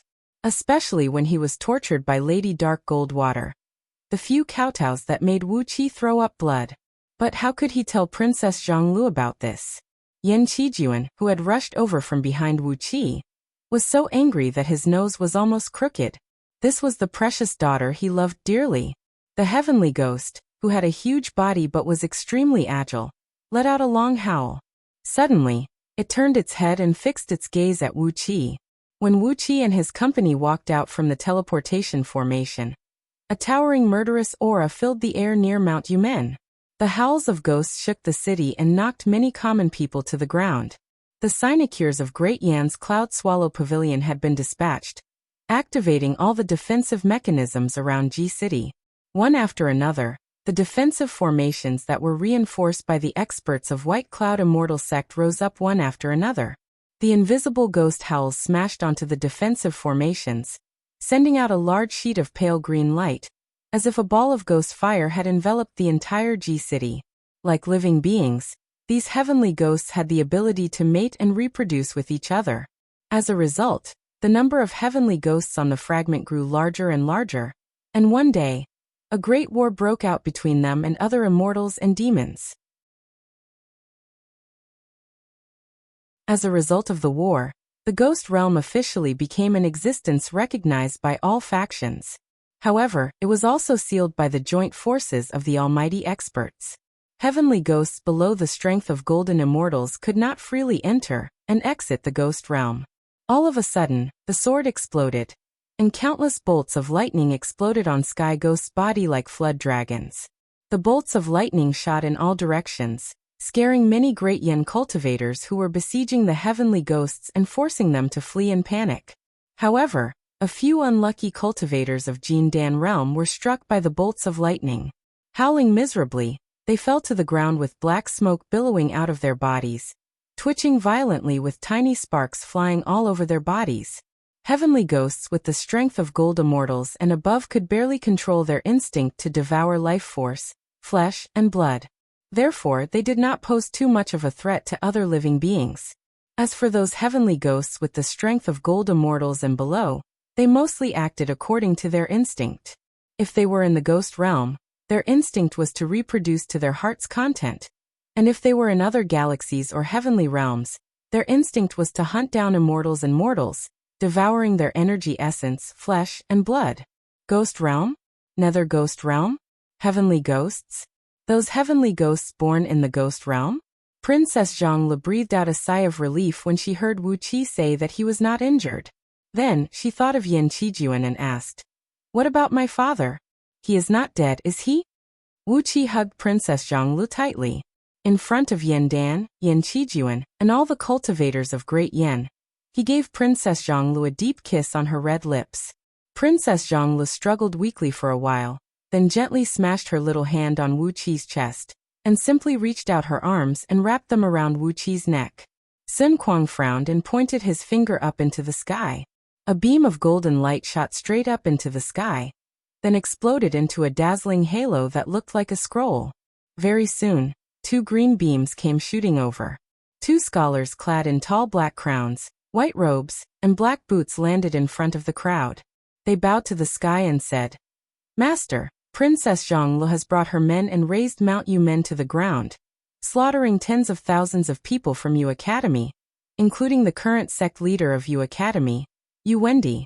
Yu Qianqian has attracted the heavenly ghost from the ghost realm with a secret talisman, and is now engaged in a great war on Mount Yumen." Wu Qi's eyebrows shot up when he heard that, and a wave of anger rushed to his head. How could Yu Qianqian send someone to impersonate Lao Ai and plot against Princess Zhonglu? After a long and deep kiss, Wu Qi grabbed Princess Zhonglu and threw her to the back. He laughed and said, "Zixian, stay at the back obediently. Let us men handle all the fighting and killing. Ha, Yu Qianqian, you old virgin, Wu Qi is here." All of a sudden, the heavenly ghost let out a long howl. A green beam, several hundred feet in diameter, came smashing toward Wu Qi along with countless ghostly howls. The surrounding void suddenly turned dark, as if all the light had been sucked into the heavenly ghost's body. All the light within 1,000 miles had disappeared, leaving only a tall heavenly ghost hovering in midair, its body emitting a faint green glow. An enormous and bizarre pressure pressed down on everyone's heart. Apart from Sun Kuang and MOD, who were rushing to the scene from behind, none of them could move. Clenching his teeth, Yin Qijuan squeezed out a smile and said, "Zixian, father is safe and sound. It's all thanks to Wu Qi's help this time. Otherwise, father would have been killed." Staring coldly at Mount Yu, which had been completely razed to the ground, Yin Qijuan clenched his jaws and said, "My good daughter is indeed an obedient girl. She knows how to settle the score with Yu Academy.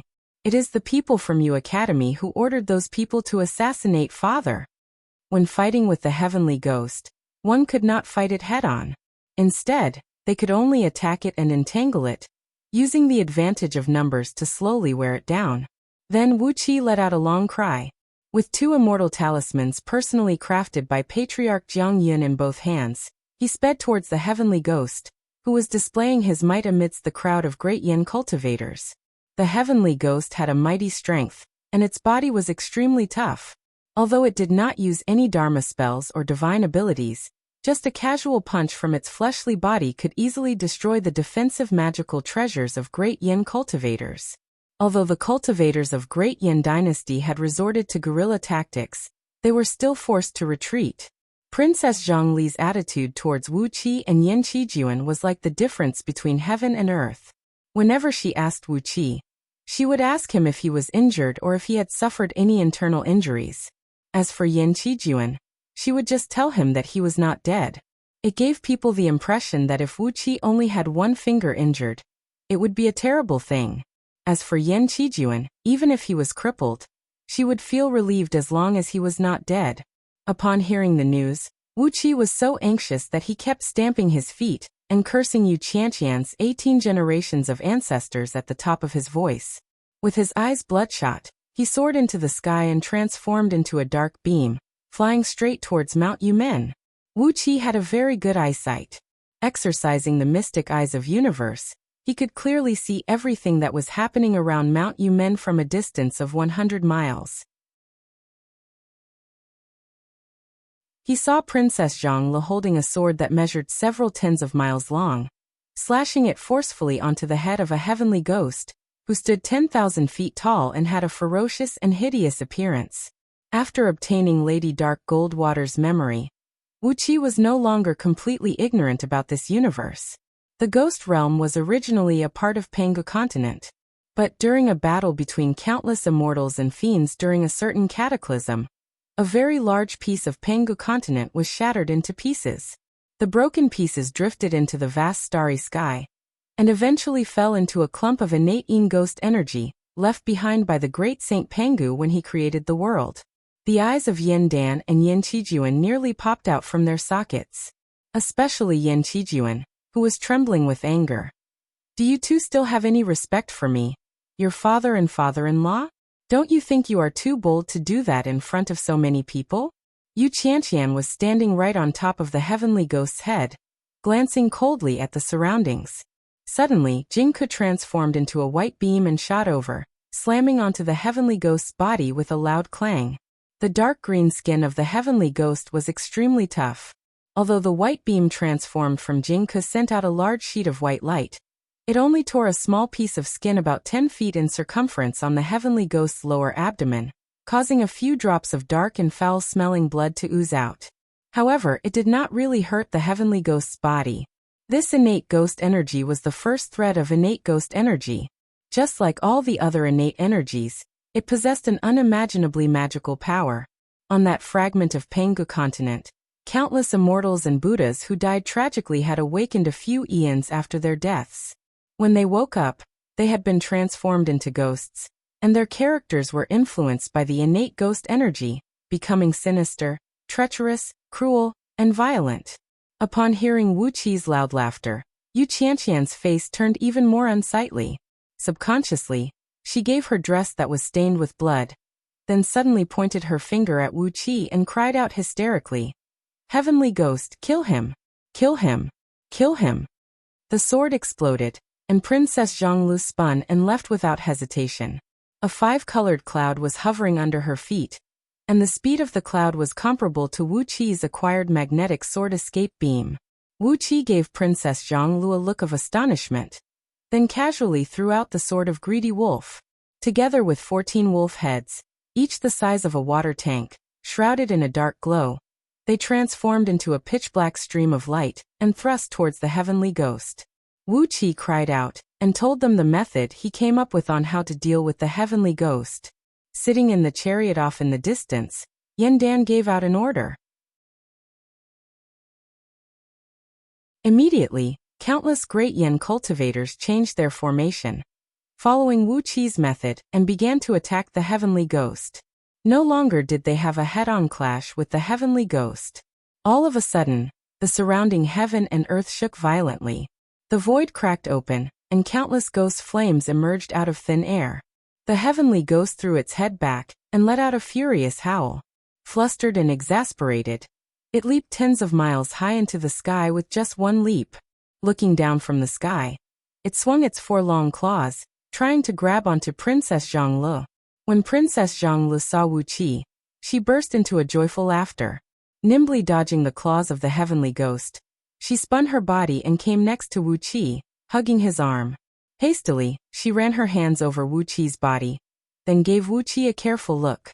"It's a good thing that you are not missing an arm or a leg," Princess Zhonglu said happily. "Are you hurt? Do you have any internal injuries?" Slowly, the heavenly ghost opened its mouth, within which was a blinding green light that was spinning slowly. Yu Qianqian had used a secret talisman to attract the heavenly ghost from the ghost realm. On the contrary, Jingke, who had transformed into a white beam of light, retracted his cultivation technique abruptly, covered his head with both hands and retreated hastily. His neck was twisted in an abnormal way. The heavy impact just now had dislocated Jingke's neck. Flustered and exasperated, Jingke cursed Yu Qianqian in a low voice, then ran back to the group of great yen cultivators behind him in a sorry state. A few tall and burly captains quickly came up to him, grabbing his head and twisting it.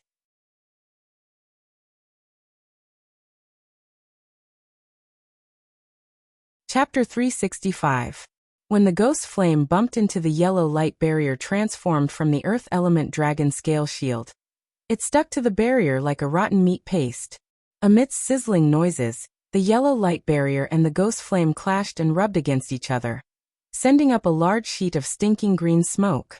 When the nearby great yen cultivators accidentally smelled the stench, they rolled their eyes and fell to the ground. Their bodies turned black and stinking immediately, turning into rotten corpses. Some of them were even touched by the green smoke. Their defensive magical treasures and magical clothes were all turned into scrap metals, and their bodies were tainted by the smoke, turning into rotten corpses.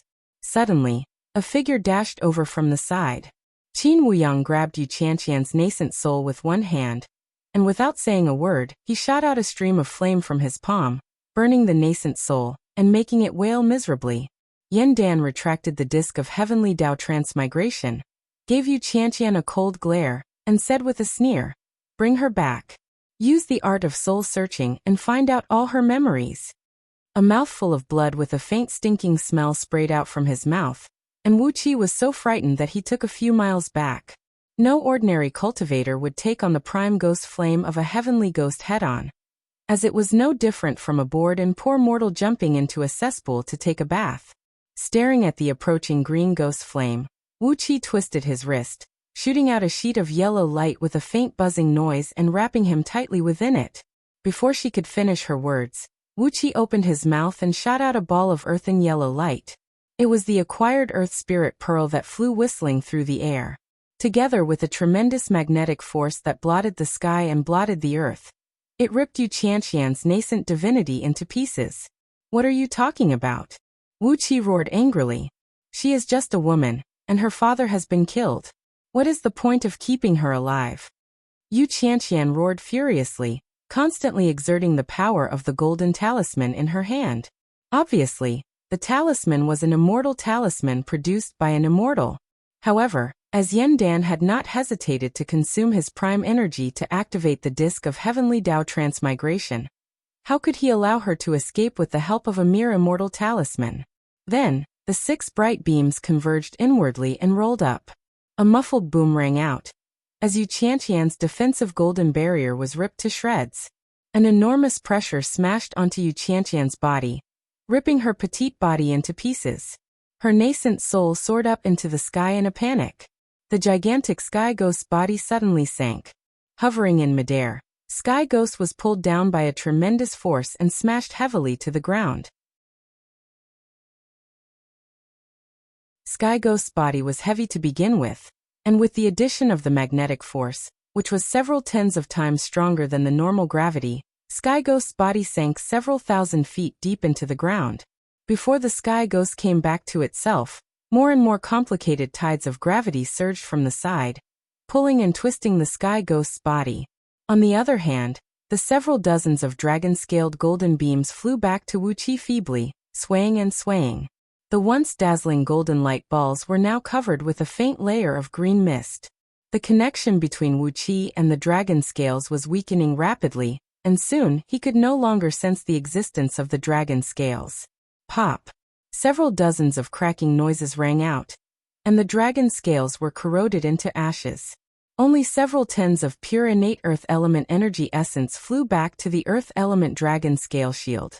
Yen Dan's body shuddered abruptly, while Qin Wuyang's face fell. His fingers loosened abruptly. Without the protection of Sky Ghost, Yu Qianqian was as vulnerable as a little chick under the claws of a fierce tiger in Wu Qi's hands. A large sheet of crimson flame rushed out from Mod's body as he flew above Sky Ghost. Clumps of crimson flame transformed into countless fiery dragons and plunged down from the sky, burning the Sky Ghost's body and making it crackling noises. His skin was charred and his flesh was ripped open. The others had joined in as well. With Wu Qi using the magnetic force to keep the heavenly ghost at bay, the others used various spells to slowly wear down the heavenly ghost's ferocious aura and break its body. 2 hours later, Patriarch Jiang Yun and the other heaven immortals, who were in secluded cultivation in Sang'ao Immortal Abode, arrived. Heavenly Flame? Wu Qi cried out in shock. Heavenly Flame of pure yang can deal with this guy. Sensing that things were not going well, Wu Qi quickly opened his eyes and opened his purple erect eye. A purple thunderbolt, about 10 feet in diameter, shot out soundlessly and collided with the ghost flame unleashed by the Sky Ghost. A muffled boom rang out as the thunderbolt exploded, creating a large hole several hundred feet in diameter amidst the sticky ghost flame. But the ghost flame that came after quickly filled the hole, and continued to smash onto Wu Qi's body. The incoming ghost flame sent a cold shiver down Wu Qi's spine. The ghost flame unleashed by the Sky Ghost was a wisp of its natal ghost flame, which was condensed from the evilest and filthiest ghost energy under the heaven when it was born. For cultivators from both the immortal and Buddhist sects, this kind of ghost flame was almost a natural enemy, and was best at polluting one's fleshly body and nascent divinity. When the ghost flame touched the relics of ordinary Buddhist cultivators, they would immediately fall to the ground and turn into dirt and rocks. With everyone working together, It took them 13 days of hard work before they finally turned the sky ghost into nothingness. Suddenly, Wuqi's body flashed with a bright yellow light as he roared furiously. He had brazenly exercised the acquired magnetic divine ability he obtained from Zhang Yi. From the surrounding mountains, a large amount of yellow earth and mist spurted out, quickly merging into Wuqi's body. A strong black light swept across the entire area. Within a radius of 30 miles around Wuqi, a tremendous gravitational force suddenly appeared out of nowhere, twisting and twisting like countless invisible serpents, turning the originally chaotic natural energies into a complete mess. Wuqi didn't dare to touch this ghost fire directly. As soon as his spiritual sense came into contact with the ghost fire, he felt a foul aura blowing on his face. It was filth that was millions of times dirtier than an old latrine pit that had been fermenting for 100,000 years. A part of his spiritual sense had already been contaminated and turned into stinking, drifting fragments. As MOD explained, he pulled out his simple and crude black sword and swung it forcefully at the heavenly ghost. Dozens of fire dragons danced and spiraled around the heavenly ghost along with the sword intent, burning it until it howled miserably and no longer had its ferocity from before. It kept spitting out green ghost fire in an attempt to turn itself around. But as soon as it flew out, it would be burned into grayish-white smoke by the dark flame, and could no longer hurt anyone. Wuqi snorted coldly. Inside his dantian, his nascent soul quickly mustered its energy, using the mystic technique of heaven-breaking sword sex unity of sword energies script to condense it into a pure, fierce, and domineering sword energy. Driven by his powerful nascent divinity, 70% of his energy was quickly condensed into energy. Wuqi spread his right hand, and suddenly 5 sword energies, each about 1 mile long, shot out from his 5 fingers. The sword energies flickered, glinting with the colors of 5 elements: red, green, black, white, and yellow. They were glinting brilliantly, making them look like real entities, and were constantly producing sonorous sword cries.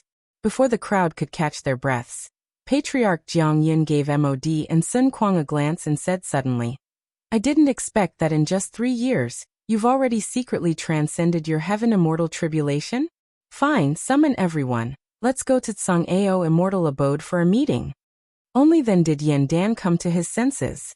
Clenching his jaws, he gave the tiny fluorescent specks left behind by Yu Qianqian's broken soul, who had her soul disintegrated, and cried out sternly, "My ministers, let's join hands and kill the heavenly ghost." The heavenly ghost raised its ferocious and ugly head, opened its mouth, and sprayed out another stream of ghost fire.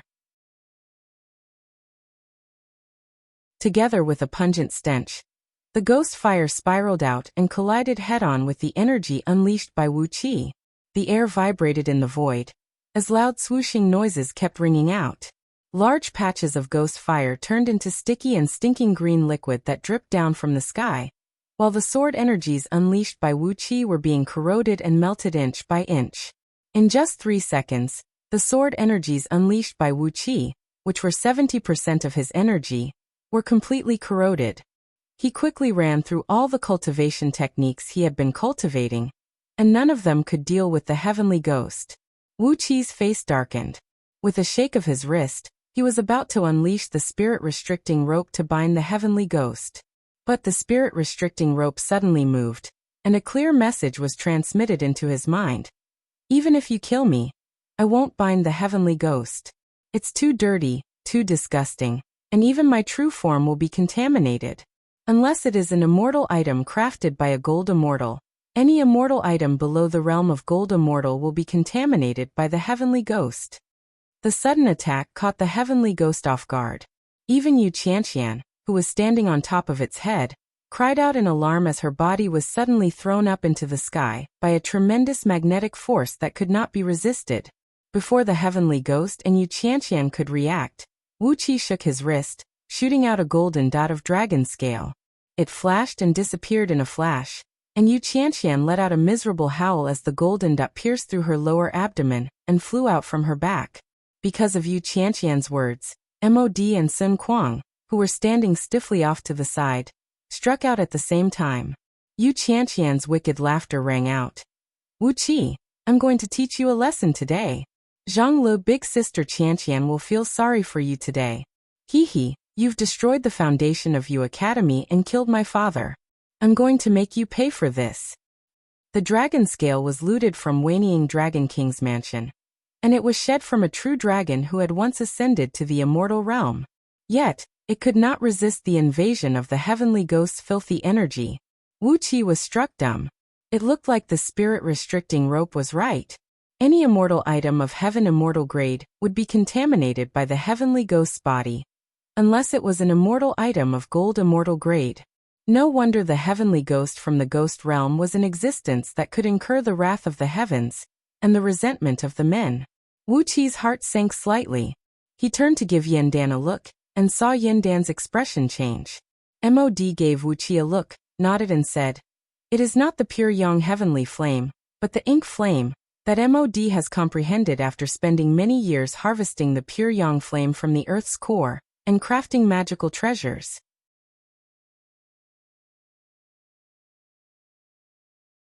It is the purest and purest yang flame, and no gentleman will be hurt by it, while demons, fiends, and ghosts will perish upon touching it." Her lower abdomen was pierced through, and her dantian was severely wounded. That caused Yu Qianqian's cultivation base to slip away at an incredible speed. She cried out in shock, then suddenly shook her right hand and shot out a golden talisman, bringing Yu Qianqian along as they transformed into a golden beam of light, preparing to flee. However, before she could fly more than 1,000 feet into the sky, a huge wheel that was surrounded by two spirit lights of gray and white colors appeared out of nowhere above Yu Qianqian's head. 6 beams of spirit lights shot out from the wheel and tightly confined Yu Qianqian. Helplessly, Wuqi stared at the approaching heavenly ghost, and could only retreat under the protection of the earth element dragon scale shield. Circulating the unity of sword chi technique, the sword chi spurting out from his 5 fingers suddenly condensed inwards. The 5 sword chi quickly condensed into one, turning into a thick, pure white sword chi without any impurities. Then Wuqi swung his arm and slashed forcefully towards the heavenly ghost, who was approaching from tens of miles away. The sword energy that was brewing on his fingertip shot out with a jarring noise, shooting straight towards the heavenly ghost's head like a flood dragon. Yu Qianqian howled miserably, then her nascent soul suddenly widened its eyes and cried out fiercely, "Jidan, how dare you kill me? Do you still remember how you escaped from death in those years? Hee, don't tell me that the reason why you clan is fighting against Great Yan is to seize the foundation of your dynasty? How dare you kill me? How dare you kill me?" Wuqi was taken aback. Then he shook his wrist shield again, shooting out several dozens of golden dragon scales, their edges covered with a layer of cold white gleam, towards the heavenly ghost's huge body. Clang! Clang! Several dozens of tiny, transparent holes were opened up on the heavenly ghost's body. However, the heavenly ghost only threw its head back and let out a strange howl, and the holes were quickly healed by a thick layer of smoke. You're tuning in to the Li Mei's Wuxia Whispers YouTube channel. We're so grateful for your support, and don't forget to subscribe to join us on this incredible journey through captivating stories. Your generosity through donations truly makes a world of difference, as it's the primary source of revenue that allows me to expand and enhance this channel for you.